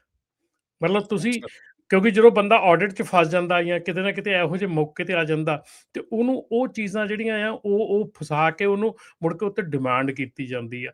ਜਿਹੜਾ ਆਡਿਟ ਹੈਗਾ ਰਾਜਕਰਨ, ਆਡਿਟ ਬੜਾ ਸਿੰਪਲ ਹੈਗਾ। ਜਿਹੜਾ ਨਿਊ ਐਂਟਰੈਂਟ ਆਡਿਟ ਹੈਗਾ ਬੜਾ ਸਿੰਪਲ ਹੈਗਾ। ਜੇ ਤੁਸੀਂ ਸਾਰੀਆਂ ਚੀਜ਼ਾਂ ਠੀਕ ਕੀਤੀਆਂ, ਬੜਾ ਸਿੰਪਲ ਆ, ਠੀਕ ਹੈ ਨਾ। ਉਸ ਆਡਿਟ ਦੇ ਵੀ ਕੋਈ ਮਤਲਬ 500 ਲੈ ਰਿਹਾ, ਕੋਈ 1000 ਲੈ ਰਿਹਾ, ਕੋਈ 1500 $2500 ਤੱਕ ਡਾਲਰ ਤੱਕ ਵੀ ਸੁਣਿਆ ਕਿ ਜਿਹੜੇ ਵੀ ਸਾਨੂੰ ਆਣ ਕੇ ਦੱਸਦੇ ਕਿ ਜਿਹੜੇ ਲੋਕੀ ਲੈਂਦੇ ਹੈਗੇ ਆ, ਹਨਾ, ਲੈ ਰਹੇ ਹੈਗੇ ਆ। ਸੋ ਇਹ ਚੀਜ਼ਾਂ ਜਿਹੜੀਆਂ ਆ ਮਤਲਬ ਇੰਨੀਆਂ ਹੈਰਾਨੀਜਨਕ ਆ ਕਿ ਤੁਸੀਂ ਪੈਸੇ ਲੈ ਰਹੇ ਆ, ਤੁਸੀਂ ਪੈਸੇ ਲੈ ਕੇ ਉਹਨਾਂ ਦਾ ਕੰਮ ਨਹੀਂ ਕਰਦੇ। ਫਿਰ ਜਦੋਂ ਉਹਨਾਂ ਨੂੰ ਮੌਕੇ ਤੇ ਲੋੜ ਪੈਂਦੀ ਆ, ਫਿਰ ਤੁਸੀਂ ਉਹਨਾਂ ਦਾ ਗਲ ਘੁੱਟ ਕੇ ਕਹਿੰਦੇ ਵੀ ਇੰਨੇ ਪੈਸੇ ਦੇ, ਫਿਰ ਮੈਂ ਤੈਨੂੰ ਦਿੰਦਾ ਚੀਜ਼ਾਂ ਸਾਰੀਆਂ। ਹੁਣ ਸਾਨੂੰ ਕਈ ਵਾਰੀ ਸਾਡੇ ਕੋਲ ਐਸੇ ਕਲਾਇੰਟ ਆਉਂਦੇ ਆ ਜਿਨ੍ਹਾਂ ਦੇ ਅਕਾਊਂਟ FMCS ਨੂੰ ਕਾਲ ਕਰਕੇ ਪੁਰਾਣੇ ਅਕਾਊਂਟ ਕੈਂਸਲ ਕਰਾਉਣੇ ਪੈਂਦੇ ਆ। ਉਹ ਕੈਂਸਲ ਕਰਾ ਕੇ ਨਵੇਂ ਸਿਰੋਂ ਅਕਾਊਂਟ ਖੋਲ੍ਹਣਾ ਪੈਂਦਾ ਆ। ਤੇ ਕਿਉਂਕਿ ਪੁਰਾਣਾ ਜਿਹੜਾ ਬੰਦਾ ਹੈਗਾ, ਔਰ ਫਿਰ ਇੱਥੇ ਕੀ ਹੁੰਦਾ ਸੀਗਾ ਕਿ ਹਰ ਇੱਕ ਬੰਦਾ ਜਿਹੜਾ ਆ ਉਹ ਆਪਣਾ ਜਿਹੜੇ ਬੰਦੇ ਨੇ ਅਕਾਊਂਟ ਖੋਲ੍ਹਿਆ ਉਹ ਆਪਣਾ ਫ਼ੋਨ ਨੰਬਰ ਦੇ ਦਿੰਦਾ ਵਿੱਚ, ਕਿਉਂਕਿ ਜਦੋਂ ਤੁਹਾਨੂੰ ਕੋਡ ਆਉਣਾ, ਕੋਡ ਤੁਹਾਡੇ ਨੰਬਰ 'ਤੇ ਨਹੀਂ ਆ ਰਿਹਾ, ਤੁਸੀਂ ਰੀਸੈਟ ਪਾਸਵਰਡ ਨਹੀਂ ਕਰ ਸਕਦੇ। ਸੋ ਇੰਨੀ ਕੁ ਮਤਲਬ ਕਿ ਬੁਰੀ ਹਾਲਤ ਹੋਈ ਪਈ ਹੈ ਸਾਡੇ ਲੋਕਾਂ ਦੀ, ਮਤਲਬ ਕਿ ਆਹ ਜਿਹੜੇ ਕੰਮ ਕਰ ਰਹੇ ਹੈਗੇ ਆ। ਮਤਲਬ ਮੈਨੂੰ ਕਈ ਵਾਰੀ ਇਹੋ ਹੀ ਹੈਰਾਨੀ ਹੁੰਦੀ ਆ ਕਿ ਯਾਰ ਮਤਲਬ ਅਸੀਂ ਪੈਸੇ ਲੈ ਕੇ ਕੰਮ ਕਰਕੇ ਮੁੜ ਕੇ ਫਿਰ ਫਸਾ ਲੈਂਦੇ ਬੰਦੇ ਨੂੰ ਉਸੇ ਚੱਕਰਾਂ ਦੇ ਵਿੱਚ ਵੀ ਤੂੰ ਮਤਲਬ ਕਿ ਹੋਰ ਪੈਸੇ ਦੇ ਮੈਨੂੰ। ਜੀ। ਸੋ ਜੀ। ਸਰੋਤਿਓ, ਬਹੁਤ ਹੀ ਇੰਪੋਰਟੈਂਟ ਜਿਹੜੀਆਂ ਗੱਲਾਂ ਬਾਤਾਂ ਆ ਆਪਾਂ ਟਰੱਕਿੰਗ ਇੰਡਸਟਰੀ ਦੇ ਨਾਲ ਸਾਂਝੀਆਂ ਕਰ ਰਹੇ ਹੈਗੇ ਆ। FMCSA ਦਾ ਜਿਹੜਾ ਨਵਾਂ ਮੋਟਰਸ ਪ੍ਰੋਗਰਾਮ ਸ਼ੁਰੂ ਹੋਣ ਜਾ ਰਿਹਾ, ਉਹਦੇ ਉੱਤੇ ਆਪਾਂ ਡਿਟੇਲ 'ਚ ਰਮਨ ਭਾਜੀ ਹੁਣੀ ਤੁਹਾਡੇ ਨਾਲ ਗੱਲਬਾਤ ਕਰ ਰਹੇ ਆ। ਸੋ ਕੁਛ ਕੁ ਉਹਦੇ ਪੁਆਇੰਟ ਹੈਗੇ, ਜੇ ਆਪਾਂ ਡਿਸਕਸ ਕਰਦੇ ਜਾਈਏ, CD ਲਾਈਫ ਨੇ ਵੀ ਅੱਜ ਪਬਲਿਸ਼ ਕੀਤੇ ਆ ਵੀ ਮੋਟਰਸ ਜਿਹੜਾ ਲਾਂਚ ਹੋਣਾ, ਉਹਦੇ ਲਈ ਤੁਹਾਡੇ ਕੋਲ ਅਪਲਾਈ ਕਰਨਾ new US DOT number, operating authority, other type of registration, submitting biennial update, updating business information ਜਿਹ 'ਚ ਕੰਪਨੀ ਦਾ ਨਾਮ, ਐਡਰੈਸ ਵਗੈਰਾ ਹੈਗਾ, additional type of operating authority ਜਾਂ registration, reinstating a suspended operating authority or reapplying after revocation, inactivating or reactivating US DOT number, tracking status of your registration actions, uploading supporting documents while completing an application। ਸੋ ਉਹ ਕਹਿੰਦੇ ਵੀ ਜਿਹੜਾ ਮੋਟਿਸ ਆ, ਇਹਨੂੰ streamline process ਕਰ ਦੇਣੀ ਆ fraud prevention ਦੇ ਲਈ। ਫਰਾਡ ਪ੍ਰੀਵੈਂਸ਼ਨ ਨਹੀਂ ਹੋਊਗਾ, ਉਹ 'ਚ ਬਹੁਤ ਘੱਟ ਚਾਂਸ ਹੋਣਗੇ। ਸੋ ਸਾਰਾ ਕੁਛ ਇੱਕ ਸਿਸਟਮ ਦੇ ਅੰਡਰ ਹੀ ਹੋ ਜਾਣਾ। ਸੋ ਜਿਹੜਾ ਐਗਜ਼ਿਸਟਿੰਗ ਯੂਨੀਫਾਈਡ ਰਜਿਸਟ੍ਰੇਸ਼ਨ ਸਿਸਟਮ ਆ URS, ਉਸ ਨੂੰ ਇਹ ਰਿਪਲੇਸ ਕਰਨ ਜਾ ਰਿਹਾ ਆ, ਤੇ ਇਹ ਵੈਬ ਬੇਸਡ ਸਿਸਟਮ ਹੈਗਾ ਆ, ਜਿਹੜਾ single entry point to FMCSA ਹੋਊਗਾ। ਤੇ ਮੇਰੇ ਖਿਆਲ ਨਾਲ ਇਹਦੇ ਨਾਲ ਹੀ ਜਿਹੜਾ ਮੈਡੀਕਲ ਦਾ ਵੀ ਜਿਹੜਾ ਉਹ ਸਾਰਾ ਕਨੈਕਟਡ ਹੋਣਾ, ਰਾਈਟ? ਸੋ ਇੱਕ ਆਪਣੇ ਫੇਸਬੁੱਕ ਦੇ ਉੱਤੇ ਟੂਰ ਬਾਈ ਜੀ ਪੁੱਛ ਰਿਹਾ ਕਿ ਜਿਹੜੀ ਰਿਪੋਰਟ ਆ ਉਹ drug and alcohol report by driver or by company, please clarify. ਜਿਹੜੀ ਡਰੱਗ ਐਂਡ ਅਲਕੋਹਲ ਦੀ ਰਿਪੋਰਟ ਹੈ ਕੰਪਨੀ ਦੀ ਹੁੰਦੀ ਹੈ, ਡਰਾਈਵਰ ਦਾ ਸਿਰਫ ਡਰੱਗ ਟੈਸਟ ਹੁੰਦਾ ਹੈ। ਡਰੱਗ ਟੈਸਟ ਜਿਹੜਾ ਆ ਉਹ ਸਿਰਫ ਡਰਾਈਵਰ ਉੱਥੋਂ ਤੱਕ ਸੀਮਿਤ ਹੈਗਾ ਕਿ ਉਹਦਾ ਡਰੱਗ ਟੈਸਟ ਹੋਇਆ ਹੈਗਾ, ਉਹਦਾ ਡਰੱਗ ਟੈਸਟ ਦਾ ਰਿਜ਼ਲਟ ਤੁਸੀਂ ਆਪਣਾ ਲਿਆ ਹੈਗਾ। ਡਰੱਗ ਐਂਡ ਅਲਕੋਹਲ ਦਾ ਜਿਹੜਾ ਵੀ ਸੈਟਅਪ ਹੈਗਾ, ਇਹ ਸਾਰਾ ਕੰਪਨੀ ਦੀ ਜ਼ਿੰਮੇਵਾਰੀ ਹੈਗੀ ਆ। ਕੰਪਨੀ ਦੀ ਸਾਰੀ ਇਹ ਜਿਹੜੀ ਆ ਮਤਲਬ ਕਿ ਪ੍ਰੋਬਲਮ ਹੈਗੀ ਆ। ਸੋ ਇੱਥੇ ਕੰਪਨੀ ਨੂੰ ਹੀ ਇਹ ਸਾਰਾ ਕੁਝ ਕਰਨਾ ਪੈਣਾ। ਡਰਾਈਵਰ ਸਿਰਫ ਤੁਹਾਡੇ ਲਈ ਡਰਾਈਵ ਕਰਦਾ ਹੈਗਾ। ਤੁਸੀਂ ਜਦੋਂ ਉਹਨੂੰ ਰੱਖਣਾ, ਉਹਦਾ ਡਰੱਗ ਟੈਸਟ ਕਰਾਉਣਾ ਹੈਗਾ, ਉਹਦਾ ਨਾਂ ਰੈਂਡਮ ਦੇ ਵਿੱਚ ਦੇਣਾ ਹੈਗਾ।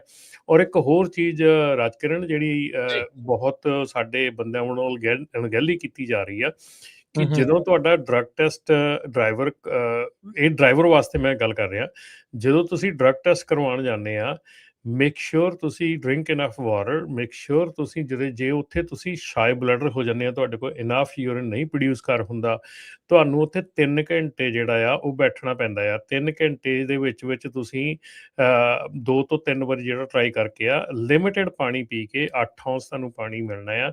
ਉਸ ਪਾਣੀ ਦੇ ਵਿੱਚ ਤੁਸੀਂ ਆਪਣਾ ਜਿਹੜਾ ਆ ਦੁਬਾਰਾ ਪ੍ਰੋਡਿਊਸ ਕਰਨਾ ਆ। ਜੇ ਤੁਸੀਂ 3 ਘੰਟੇ ਤੋਂ ਪਹਿਲਾਂ ਵਿਦਆਊਟ ਲੋਕੇਸ਼ਨ ਨੂੰ ਦੱਸਿਆ ਲੀਵ ਕਰ ਜਾਂਦੇ ਆ, ਉੱਥੋਂ ਚਲੇ ਜਾਂਦੇ ਆ, ਤੇ ਉਹ ਅੱਛਾ। ਤੁਹਾਡਾ ਐਜ਼ ਅ ਰਿਫਿਊਜ਼ਲ ਕਾਊਂਟ ਹੁੰਦਾ ਆ। ਤੁਹਾਡੇ ਨਾਂ ਤੇ ਉਹ ਰਿਫਿਊਜ਼ਲ ਪੈ ਜਾਂਦਾ। ਫਿਰ ਤੁਹਾਨੂੰ ਸੈਪ ਪ੍ਰੋਗਰਾਮ ਦੇ ਥੱਲੇ ਜਾਣਾ ਪੈਂਦਾ, ਸਾਰਾ ਕੁਝ ਕਰਨਾ ਪੈਂਦਾ। ਸੋ ਡਰਾਈਵਰਾਂ ਨੂੰ ਵੀ ਇਹ ਬੇਨਤੀ ਹੈ ਕਿ ਜਦੋਂ ਤੁਸੀਂ ਡਰੱਗ ਟੈਸਟ ਕਰਵਾਉਣ ਜਾਂਦੇ ਆ, ਪ੍ਰਿਪੇਅਰ ਹੋ ਕੇ ਜਾਓ, ਤੇ ਉੱਥੇ ਜਾ ਕੇ ਇਸ ਚੀਜ਼ ਨੂੰ ਲਾਈਟਲੀ ਨਾ ਲਓ। ਕਿਉਂਕਿ ਸਾਨੂੰ ਬਹੁਤ ਜਾਣੇ ਮੁੜ ਕੇ ਇਹ ਕਹਿਣ ਲੱਗ ਜਾਂਦੇ, ਨਹੀਂ ਜੀ ਮੈਂ ਆਪਣੇ ਨਿਆਣਿਆਂ ਨੂੰ ਪਿਕ ਕਰਨਾ ਆ, ਮੈਂ ਆਪਣੀ ਵਾਈਫ ਨੂੰ ਪਿਕ ਕਰਨਾ, ਮੈਂ ਲੋਡ ਪਿਕ ਕਰਨਾ, ਮੈਂ ਆਹ ਕਰਨਾ, ਮੈਂ ਉਹ ਕਰਨਾ, ਠੀਕ ਹੈ ਨਾ। ਉਹ ਚੀਜ਼ਾਂ ਜਿਹੜੀਆਂ ਆ, ਇਟ ਵਿਲ ਨਾਟ ਵਰਕ। ਤੁਸੀਂ ਉੱਥੋਂ ਛੱਡ ਕੇ ਚਲੇ ਜਾਓਗੇ, it will count positive, it will count refusal. ਠੀਕ ਹੈ ਜੀ। ਸੋ ਵੱਧ ਤੋਂ ਵੱਧ ਪਾਣੀ ਪੀ ਕੇ ਜਿਹੜਾ ਜੀ ਜਾਓ, ਤੇ ਜਾ ਕੇ ਆਪਣਾ ਇਹ ਕੰਮ ਜਿਹੜਾ ਡਰੱਗ ਟੈਸਟ ਦੇ ਲਈ ਰੈਡੀ ਜਿਹੜਾ ਰਹੋ। ਨਹੀਂ ਤੇ 8 ਆਉਂਸ ਦੇ ਨਾਲ ਫਿਰ ਬਾਅਦ ਦੇ ਵਿੱਚ ਕਹਿਣਾ ਵੀ ਇਹ ਗੱਲ ਨਹੀਂ ਬਣਦੀ। ਨਹੀਂ, ਫਿਰ 3 ਘੰਟੇ ਰੱਜ ਕੇ ਬੈਠਣਾ ਪੈਣਾ, ਤੇ ਵੱਧ ਨਾਲੋਂ ਪਾਣੀ ਮੈਡਮ ਨਹੀਂ, ਇਹਦੇ ਵਿੱਚ ਇਹ ਵੀ ਪ੍ਰੋਬਲਮ ਹੈ। ਵੱਧ ਪਾਣੀ ਹਾਂਜੀ। ਪੀ ਕੇ ਨਹੀਂ ਜਾ ਸਕਦੇ ਤੁਸੀਂ, ਕਿਉਂਕਿ ਫਿਰ ਤੁਹਾਡਾ ਡਾਇਲਿਊਟ ਹੋ ਜਾਂਦਾ, ਔਰ ਫਿਰ ਤੁਹਾਨੂੰ ਦੁਬਾਰਾ ਟੈਸਟ ਕਰਾਉਣਾ ਪੈਂਦਾ। ਅੱਛਾ, ਇਹ ਵੀ ਚੱਕਰ ਆ। ਕੰਮ ਤਾਂ ਪੂਰਾ ਹੀ ਸਖਤ ਆ ਜੀ ਫਿਰ ਤਾਂ ਇਸ ਹਿਸਾਬ ਦੇ ਨਾਲ ਤਾਂ। ਇਹ ਤਾਂ ਤੁਹਾਡੀ ਜ਼ਿੰਦਗੀ ਦੇ ਹਰ ਐਂਗਲ ਦੇ ਉੱਤੇ ਹੀ ਇਹਨਾਂ ਨੇ ਕੰਟਰੋਲ ਕੀਤਾ ਵੀ ਪਾਣੀ ਤੁਸੀਂ ਕਿੰਨਾ ਪੀਣਾ ਤੇ ਕਿੰਨਾ ਨਹੀਂ ਪੀਣਾ ਹੈ, ਇਸ ਹਿਸਾਬ ਦੇ ਨਾਲ ਤਾਂ। ਸੋ ਇਹ ਸਾਰੀਆਂ ਚੀਜ਼ਾਂ ਜਿਹੜੀਆਂ ਹੋ ਰਹੀਆਂ। ਅੱਛਾ, ਜਿਹੜਾ ਮੋਟਸ ਵਾਲਾ ਉਹ ਡਿਫਰੈਂਟ ਪੋਰਟਲ ਆ, ਤੇ ਜਿਹੜਾ ਇਹ ਡਰੱਗ ਅਲਕੋਹਲ ਵਾਲਾ ਜਿਹੜਾ ਡੈਮਿਸ ਤੁਸੀਂ ਕਹਿ ਰਹੇ ਵੀ ਨਵਾਂ ਡੈਮਿਸ ਵਾਲਾ ਆ, ਇਹ ਵੱਖਰਾ ਆ। ਸੋ ਹਾਂਜੀ। ਜਿਹੜਾ ਨਵਾਂ ਡੈਮਿਸ ਵਾਲਾ ਇਹ ਕਲੀਅਰਿੰਗ ਹਾਊਸ ਦੇ ਨਾਲ ਸੰਬੰਧਿਤ ਆ, ਤੇ ਜਿਹੜਾ ਮੋਟਸ ਵਾਲਾ ਆ ਇਹ FMCSA ਦਾ ਜਿਹੜੀ ਰਜਿਸਟ੍ਰੇਸ਼ਨ DOT ਵਾਲੀ ਉਹ ਜਿਹੜੀ ਬਿਲਕੁਲ, ਉਹ ਬਿਲਕੁਲ। ਉਹ ਵੱਖਰੀ। ਤੁਹਾਡਾ ਰਜਿਸਟ੍ਰੇਸ਼ਨ ਸਿਸਟਮ ਹੈਗਾ, ਇਹ ਡਰੱਗ ਐਂਡ ਅਲਕੋਹਲ ਦੇ ਨਾਲ ਸੰਬੰਧਿਤ ਹੈਗਾ। ਜਿਹੜੀ ਹੂੰ, MIS ਰਿਪੋਰਟ ਆ, ਉਹ ਡਰੱਗ ਐਂਡ ਅਲਕੋਹਲ ਨਾਲ ਸੰਬੰਧਿਤ ਹੈਗੀ ਆ। ਹੂੰ, ਜਦੋਂ ਤੁਸੀਂ ਅਗੇਨ ਬਹੁਤ ਚੀਜ਼ਾਂ ਐਸੀਆਂ ਹੈਗੀਆਂ ਕਿ ਜਦੋਂ ਤੁਸੀਂ ਜਾ ਕੇ ਕਿਸੇ ਕੋਲੋਂ ਵੀ ਸਰਵਿਸਿਜ਼ ਲੈਂਦੇ ਆ, ਤੇ ਹੂੰ, ਮੇਕ ਸ਼ੋਰ ਕਿ ਤੁਸੀਂ ਸਰਵਿਸਿਜ਼ ਬਾਰੇ ਸਾਰੀ ਜਾਣਕਾਰੀ ਲਓ, ਕਿ ਤੁਹਾਨੂੰ ਕੀ ਚੀਜ਼ਾਂ ਜਿਹੜੀਆਂ ਪ੍ਰੋਵਾਈਡ ਕਰਨੀਆਂ, ਰਿਟਨ ਲਓ ਅਗਲੇ ਕੋਲੋਂ ਕੀ ਚੀਜ਼ਾਂ ਪ੍ਰੋਵਾਈਡ ਕਰਨੀਆਂ, ਤੇ ਉਹ ਚੀਜ਼ਾਂ ਮੇਕ ਸ਼ੋਰ ਕਰੋ, ਕਿਉਂਕਿ ਉਹੋ ਹੀ ਚੀਜ਼ਾਂ ਜਿਹੜੀਆਂ ਆ ਉਹ ਤੁਹਾਨੂੰ ਬਾਅਦ ਦੇ ਵਿੱਚ ਚਾਰਜ ਹੁੰਦੀਆਂ, ਪੈਸੇ ਲਏ ਜਾਂਦੇ ਆ ਕਿ ਇਹ ਚੀਜ਼ਾਂ ਦੇ ਪੈਸੇ ਆ। ਜੀ, ਜੀ, ਬਿਲਕੁਲ। ਤੇ ਸਰੋਤਿਓ, ਤੁਸੀਂ ਵੀ ਜੇ ਕੋਈ ਤੁਹਾਡਾ ਕਾਲ ਆ, ਤੁਸੀਂ ਕਾਲ ਕਰਨੀ ਹੈ, ਪੁੱਛਣਾ ਹੈ ਕੁਛ, ਤਾਂ ਤੁਸੀਂ ਕਾਲ ਕਰ ਸਕਦੇ ਹੋ। ਨੰਬਰ ਹੈ 408-272-5200 4082725200 ਦੇ ਉੱਤੇ ਤੁਸੀਂ ਸਟੂਡੀਓ 'ਚ ਕਾਲ ਕਰ ਸਕਦੇ ਆ। 45200। ਜੀ ਹਰਜੋਤ ਜੀ, ਜੀ ਰਮਨ ਜੀ। ਹਾਂ ਰਾਜਕਰਨ, ਜਿਹੜੀ ਇੱਕ ਹੋਰ ਗੱਲ ਜਿਹੜੀ ਆ ਕਾਫੀ ਇਸ ਵੇਲੇ ਚੱਲ ਰਹੀ ਹੈਗੀ ਆ, ਕਿ ਜਿਹੜੇ ਮੈਡੀਕਲ ਹੈਗੇ ਆ ਉਹ ਸਬਮਿਟ ਹੋ ਰਹੇ ਕਿ ਨਹੀਂ ਹੋ ਰਹੇ ਹੈਗੇ। ਕਾਫੀ ਜਣਿਆਂ ਨੂੰ ਚਿੱਠੀ ਵੀ ਆਈ ਹੈਗੀ ਆ, ਜਿਹੜੀ ਮਈ 19 ਦੀ ਆ, ਜਾਂ ਮਈ ਦੀ ਡੇਟ ਹੈਗੀ ਆ, ਉਹਦੀ ਲੈਟਰ ਆਈ ਹੋਈ ਹੈਗੀ ਆ। ਸੋ ਅਸੀਂ ਕੋਸ਼ਿਸ਼ ਇਹ ਕਰਦੇ ਹੁੰਦੇ, ਸਾਡੇ ਕੋਲ ਜਿੰਨੇ ਵੀ ਇੱਥੇ ਮੈਡੀਕਲ ਅਸੀਂ ਕਰਦੇ ਹਾਂ ਸਬਮਿਟ ਹੋ ਰਹੇ ਆ, ਸਬਮਿਟ ਕਰਦੇ ਹੈਗੇ ਆ, ਠੀਕ ਆ। ਪਰ ਤੁਸੀਂ ਆਪਣਾ ਮੈਡੀਕਲ ਜਿਹੜਾ ਆ ਉਹ ਵਿਦਨ ਐਕਸਪੀਰੇਸ਼ਨ ਤੋਂ 30 ਡੇਜ਼ ਦੇ ਵਿੱਚ ਕਰਵਾਉਣਾ ਹੈਗਾ। ਉਸ ਤੋਂ ਪਹਿਲਾਂ ਜੇ ਤੁਸੀਂ ਕਰਵਾਉਣੇ ਹੈਗੇ, ਤੁਸੀਂ ਰੈੱਡ ਫਲੈਗ ਕਰਦੇ ਹੈਗੇ, what's a reason why you are doing it again and again, ਠੀਕ ਹੈ ਨਾ। ਹੁਣ ਕਈ ਬੰਦੇ ਮੈਂ ਦੇਖਿਆ ਰਾਜਕਰਨ, ਉਹ ਅਜੇ ਉਹਨਾਂ ਦਾ ਸਾਲ ਦਾ ਰਹਿੰਦਾ ਹੁੰਦਾ, ਫਿਰ ਦੁਬਾਰਾ ਮੈਡੀਕਲ ਕਰਵਾ ਲੈਂਦੇ ਆ। ਸੋ ਉਹਦਾ ਮਤਲਬ ਇਹ ਹੈ ਕਿ you trying to do something ਕਿ ਜਿਹੜੀ ਤੁਸੀਂ ਵੈਲਿਡ ਨਹੀਂ ਹੈਗੀ। ਸੋ ਇਸ ਕਰਕੇ ਕਈ ਜਗ੍ਹਾ ਰੈੱਡ ਫਲੈਗ ਹੋ ਜਾਂਦਾ ਆ, ਔਰ ਉਹਨਾਂ ਨੂੰ ਕੈਂਸਲੇਸ਼ਨ ਦੀ ਲੈਟਰ ਵੀ ਆ ਜਾਂਦੀ ਆ, ਹਾਲਾਂਕਿ ਉਹਨਾਂ ਦਾ ਸਾਰਾ ਕੁਝ ਗੁੱਡ ਹੁੰਦਾ ਆ। ਸੋ ਕੋਸ਼ਿਸ਼ ਕਰੋ ਕਿ ਉਸੇ ਟਾਈਮ ਤੇ ਕਰਾਓ ਜਦੋਂ ਤੁਹਾਡਾ ਐਕਸਪਾਇਰੇਸ਼ਨ ਤੇ 30 ਡੇਜ਼ ਤੋਂ ਪਹਿਲਾਂ ਹੁੰਦਾ। ਅੱਛਾ, ਤੇ ਤੁਸੀਂ ਇਹਨਾਂ ਵਿੱਚ ਗੱਲ ਕੀਤੀ ਸੀ ਵੀ ਚਿੱਠੀਆਂ ਨਕਲੀ ਵੀ ਆ ਰਹੀਆਂ, ਇਹ ਕਲੀਅਰਿੰਗ ਹਾਊਸ ਵਾਲੀਆਂ ਨਕਲੀ ਚਿੱਠੀਆਂ ਆ ਰਹੀਆਂ, ਜਿਹਦੇ ਵਿੱਚ ਵੀ ਉਹਦਾ ਫਿਰ ਪਤਾ ਕਿੱਦਾਂ ਲੱਗਦਾ ਵੀ ਅਸਲੀ ਚਿੱਠੀ ਨਕਲੀ ਚਿੱਠੀ ਦੇ ਵਿੱਚ ਫਿਰ ਪਤਾ ਕਿੱਦਾਂ ਲੱਗੂਗਾ? ਬਿਲਕੁਲ ਰਾਜਕਰਨ, ਜਿਹੜੀ ਲੈਟਰਸ ਹੈਗੀਆਂ ਬਹੁਤ ਮਤਲਬ ਕਿ ਸਪੈਮ ਜਿਹੜੀਆਂ ਕਾਲਸ ਹੈਗੀਆਂ, ਈਮੇਲਸ ਹੈਗੀਆਂ, ਲੈਟਰਸ ਹੈਗੀਆਂ, ਇਹ ਆਉਂਦੀਆਂ ਹੈਗੀਆਂ ਔਰ ਬਹੁਤ ਲੋਕਾਂ ਨੂੰ ਇਹ ਜਿਹੜਾ ਆ ਉਹ ਕਨਫਿਊਜ਼ਨ ਹੋ ਜਾਂਦੀ ਆ ਕਿਉਂਕਿ ਉਹ ਲੁੱਕ ਲਾਈਕ ਇੱਦਾਂ ਹੁੰਦੀ ਕਿ ਜਿੱਦਾਂ FMCSA ਦੀ ਹੁੰਦੀ ਆ। ਡੀਟੇਲ ਦੇ ਵਿੱਚ ਉਹਨੂੰ ਚਿੱਠੀ ਨੂੰ ਕਿਉਂਕਿ ਕਈ ਵਾਰੀ ਮੈਨੂੰ ਹੁਣ ਚਿੱਠੀਆਂ ਜਿਹੜੀਆਂ ਆ ਉਹ ਟੈਕਸਟ ਕਰਕੇ ਜਾਂ ਲਿਆਣ ਕੇ ਇੱਥੇ ਦਿਖਾਉਂਦੇ ਹੈਗੇ ਆ ਅਤੇ ਉੱਥੇ ਪਤਾ ਲੱਗਦਾ ਹੈਗਾ ਕਿ ਉਹ ਆਲਮੋਸਟ ਲੁੱਕ ਲਾਈਕ ਹੁੰਦੀਆਂ। ਔਰ ਮੈਂ ਇਹ ਨਹੀਂ ਕਹਿੰਦਾ ਕਿ ਤੁਹਾਨੂੰ ਪਤਾ ਨਹੀਂ ਗਾ, ਪਰ ਕਈ ਵਾਰੀ ਕਈ ਬੰਦੇ ਸਿਆਣੇ ਬਿਆਣੇ ਬੰਦੇ ਵੀ ਜਿਹੜੇ ਆ ਉਹ ਵੀ ਉਹਦੇ ਵਿੱਚ ਫਸ ਜਾਂਦੇ ਆ। ਔਰ ਕਿਉਂਕਿ ਉਹ ਇੰਨਾ ਕੁ ਜ਼ਿਆਦਾ ਹੁੰਦਾ। ਅਤੇ ਇੱਕ ਦੂਸਰੀ ਚੀਜ਼ ਇਹ ਆ ਕਿ ਸਾਡੇ ਵਿੱਚ ਅੱਜ ਕੱਲ੍ਹ ਇੱਕ ਡਰ ਪੈਦਾ ਹੋਇਆ ਪਿਆ ਵੀ ਪਤਾ ਨਹੀਂ ਕੀ ਹੋ ਜਾਣਾ ਆ, ਪਤਾ ਨਹੀਂ ਕਿੰਨਾ ਕੁ ਮਤਲਬ ਕਿ ਏਡਾ ਵੱਡਾ ਕੰਮ ਹੋ ਜਾਣਾ। ਸੋ ਅਗੇਨ ਜੇ ਤੁਸੀਂ ਕਿਸੇ ਕੋਲੋਂ ਪਰਮਿਟਿੰਗ ਦਾ ਪੇਪਰ ਕਰਵਾਉਣੇ ਆ, ਤੁਸੀਂ ਕਿਸੇ ਕੋਲੋਂ ਡਰੱਗ ਟੈਸਟਿੰਗ ਦਾ ਕੰਮ ਕਰਵਾਉਣੇ ਆ, ਕੁਛ ਵੀ ਕਰਦੇ ਹੈਗੇ ਆ, ਬੀ ਪ੍ਰੀਪੇਅਰ ਕਿ ਤੁਸੀਂ ਆਪਣਾ ਸਾਰਾ ਕੁਝ ਜਿਹੜਾ ਉਹ ਪ੍ਰੀਪੇਅਰ ਕਰਨਾ ਸ਼ੁਰੂ ਕਰੋ। ਅਗੇਨ ਰਾਜਕਰਨ, ਮੈਂ ਜਿੱਦਾਂ ਪਿਛਲੀ ਵਾਰੀ ਵੀ 1-2 ਵਾਰੀ ਆਪਾਂ ਪਿਛਲੇ ਪ੍ਰੋਗਰਾਮਾਂ 'ਚ ਵੀ ਦੱਸ ਰਹੇ ਹਾਂ ਕਿ ਆਡਿਟ ਬਹੁਤ ਆ ਰਹੇ ਹੈਗੇ ਆ। ਹੁਣ ਹਾਂਜੀ। ਐਵਰੀ ਵੀਕ ਅਸੀਂ 5 ਤੋਂ 7 ਆਡਿਟ ਜਿਹੜੇ ਕਲੀਅਰ ਕਰਦੇ ਹੈਗੇ ਆ। ਸੋ ਆਡਿਟ ਬਹੁਤ ਆ ਰਹੇ ਹੈਗੇ ਆ ਔਰ ਆਡਿਟ ਦੇ ਵਿੱਚ ਅੱਗੇ ਨਾਲੋਂ ਕਿਤੇ ਜ਼ਿਆਦਾ ਡੀਟੇਲਡ ਜਿਹੜਾ ਪੇਪਰ ਵਰਕ ਮੰਗਿਆ ਜਾਂਦਾ ਆ। ਜਿਵੇਂ ਕਿ ਅੱਗੇ ਕਦੀ ਨਹੀਂ ਸੀ ਇਹ ਮੰਗਿਆ ਜਾਂਦਾ ਕਿ ਤੁਹਾਡਾ ਲਾਸਟ ਈਅਰ ਦੇ ਵਿੱਚ ਈਚ ਕੁਆਟਰ ਦੇ ਵਿੱਚ ਜਿਹੜਾ ਤੁਹਾਡਾ ਰੈਂਡਮ ਰਨ ਹੋਇਆ, ਜਿਸ ਕੰਸੋਰਟੀਅਮ ਦੇ ਤੁਸੀਂ ਮੈਂਬਰ ਆ, ਉਹਦਾ ਜਿਹੜਾ ਰੈਂਡਮ ਰਨ ਹੋਇਆ ਉਹਦੀ ਪਰਸੈਂਟੇਜ ਦਿਓ ਵੀ ਉਹਦੀ ਪਰਸੈਂਟੇਜ ਕਿੰਨੀ ਸੀਗੀ, ਕਿੰਨੇ ਬੰਦੇ ਉਹ 'ਚ ਨਿਕਲੇ ਸੀ, ਕਿੰਨੇ ਬੰਦੇ ਉਹ 'ਚ ਪੁੱਲ ਹੋਏ ਸੀਗੇ, ਕਿੰਨੀ ਉਹਦੀ ਟੋਟਲ ਸਟਰੈਂਥ ਸੀਗੀ।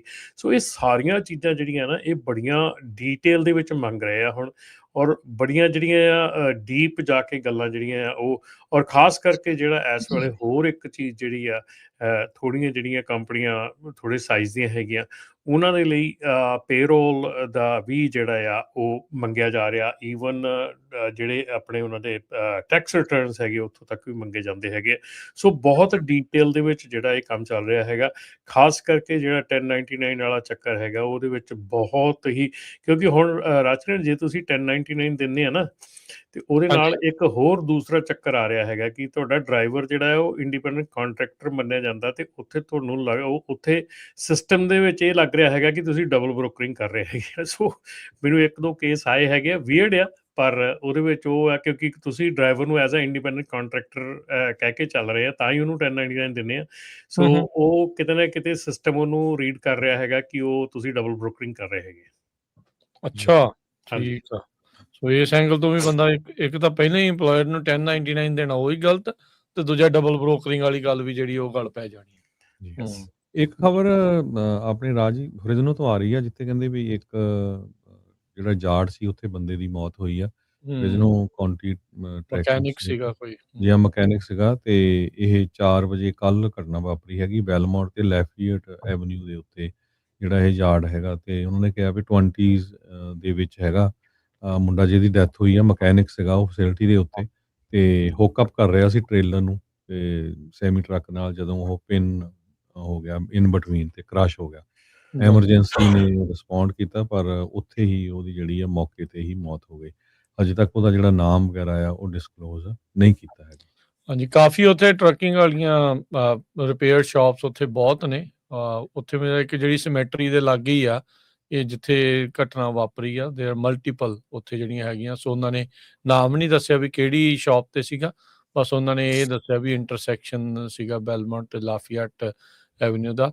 ਸੋ ਇਹ ਬੜੀ ਮਾੜੀ ਘਟਨਾ ਜਿਹੜੀ ਆ, ਮੰਦਭਾਗੀ ਘਟਨਾ ਜਿਹੜੀ ਉਹ ਵਾਪਰੀ ਆ। ਸੋ ਰਿਸਕੀ ਜੌਬ ਹੁੰਦੀਆਂ ਨਾ ਇੱਦਾਂ ਦੀਆਂ, ਐਡੇ ਵੱਡੇ ਜਿਹੜੇ ਟਰੱਕ ਆ ਉਹ ਸਾਰੇ ਕੁਛ ਬਹੁਤ ਯੰਗ ਉਮਰ ਆ, ਦੇਖੋ 20s ਦੇ ਵਿੱਚ, ਤੇ ਉਹ ਵਿਚਾਰਾ ਪਿੰਨ ਹੋ ਗਿਆ ਤੇ ਉਸਦੀ ਮੌਤ ਜਿਹੜੀ ਹੋ ਗਈ। ਰਮਨ ਜੀ ਬਹੁਤ ਸਾਰੇ ਆਪਣੇ ਮੁੰਡੇ ਵੀ ਮਕੈਨਿਕ ਦਾ ਕੰਮ ਕਰਦੇ ਆ ਇਦਾਂ ਉਹਨਾਂ ਨੂੰ ਕਿੰਨਾ ਕੁ ਜਿਹੜਾ ਕੇਅਰਫੁਲ ਰਹਿਣਾ ਚਾਹੀਦਾ ਜਦੋਂ ਉਹ ਇਦਾਂ ਦਾ ਕੰਮ ਕਰਦੇ ਹੈਗੇ ਆ। ਦੇਖੋ ਜੀ, ਸਾਰਿਆਂ ਨਾਲੋਂ ਵੱਡੀ ਚੀਜ਼ ਆ ਹਰਜੋਤ ਭਾਜੀ, ਰਾਜਕਰਨ, ਜਿਹੜੇ ਵੀ ਮਕੈਨਿਕ ਦਾ ਕੰਮ ਕਰਦੇ ਹੈਗੇ ਆ, ਸਾਰਿਆਂ ਨਾਲੋਂ ਵੱਡੀ ਗੱਲ ਹੈਗੀ ਹੈ ਕਿ ਤੁਹਾਡੀ ਸ਼ਾਪ ਜਿਹੜੀ ਹੈਗੀ ਉਹ ਪ੍ਰੋਪਰਲੀ ਸੈੱਟ ਕੀਤੀ ਗਈ ਹੈਗੀ ਕਿ ਨਹੀਂ। ਸ਼ਾਪਸ ਜਿਹੜੀਆਂ ਹੈਗੀਆਂ ਜਦੋਂ ਯਾਰਡ ਦੇ ਵਿੱਚ ਸੈੱਟ ਕੀਤੀਆਂ ਹੁੰਦੀਆਂ, ਕੱਚੇ ਥਾਂ ਤੇ ਜੈਕ ਲੱਗੇ ਆ, ਕੱਚੇ ਥਾਂ ਤੇ ਸਾਰਾ ਕੁਝ ਹੈਗਾ ਆ, ਕੋਈ ਪ੍ਰੋਪਰ ਢੰਗ ਦੇ ਨਾਲ ਉਹਨੂੰ ਨਹੀਂ ਕੀਤਾ ਗਿਆ ਹੁੰਦਾ, ਕੋਈ ਪ੍ਰੋਪਰ ਢੰਗ ਦੇ ਨਾਲ ਨਹੀਂ ਬਣਾਈ ਗਈ ਹੁੰਦੀ। ਸੋ ਇਸ ਕਰਕੇ ਉਹ ਜਿਹੜੀਆਂ ਸ਼ਾਪਸ ਹੈਗੀਆਂ ਉਹ ਮਤਲਬ ਕਿ ਇੱਦਾਂ ਦੇ ਹਾਦਸਿਆਂ ਦਾ ਘਰ ਆ। ਤੁਸੀਂ ਕਦੀ ਵੀ ਜਾ ਕੇ ਦੇਖ ਲਓ, ਆਪਾਂ ਜਿਹੜੀ ਨਾਰਮਲ ਇੰਡਸਟਰੀ ਹੈਗੀ ਉਹਦੇ ਵਿੱਚ ਜਿਹੜੀਆਂ ਸ਼ਾਪਸ ਹੈਗੀਆਂ, ਤੁਹਾਨੂੰ ਉਹਦੇ ਵਿੱਚ ਜਾਣ ਨਹੀਂ ਦਿੰਦੇ। ਤੁਹਾਨੂੰ ਸ਼ਾਪ ਦੇ ਵਿੱਚ ਉਹ ਕਹਿੰਦੇ ਕਿ ਸਾਡੀ ਇੰਸ਼ੋਰੈਂਸ ਅਲਾਉ ਨਹੀਂ ਕਰਦੀ ਕਿ ਜਿਹੜਾ ਵਿਜ਼ਿਟਰ ਕੋਈ ਜਾ ਸਕੇ। ਸਾਡੇ ਤੇ ਅੱਗੇ ਪਿੱਛੇ ਟਰੱਕ ਦੇ ਉੱਤੇ ਥੱਲੇ ਜਿੱਥੇ ਦੇਖੋ ਬੰਦੇ 4 ਬੈਠੇ ਹੁੰਦੇ ਆ, ਨਾਲ ਇੱਕ ਬੰਦਾ ਕੰਮ ਕਰਦਾ ਹੁੰਦਾ, 4 ਬੰਦੇ ਨਾਲ ਬੈਠੇ ਹੁੰਦੇ ਉੱਥੇ।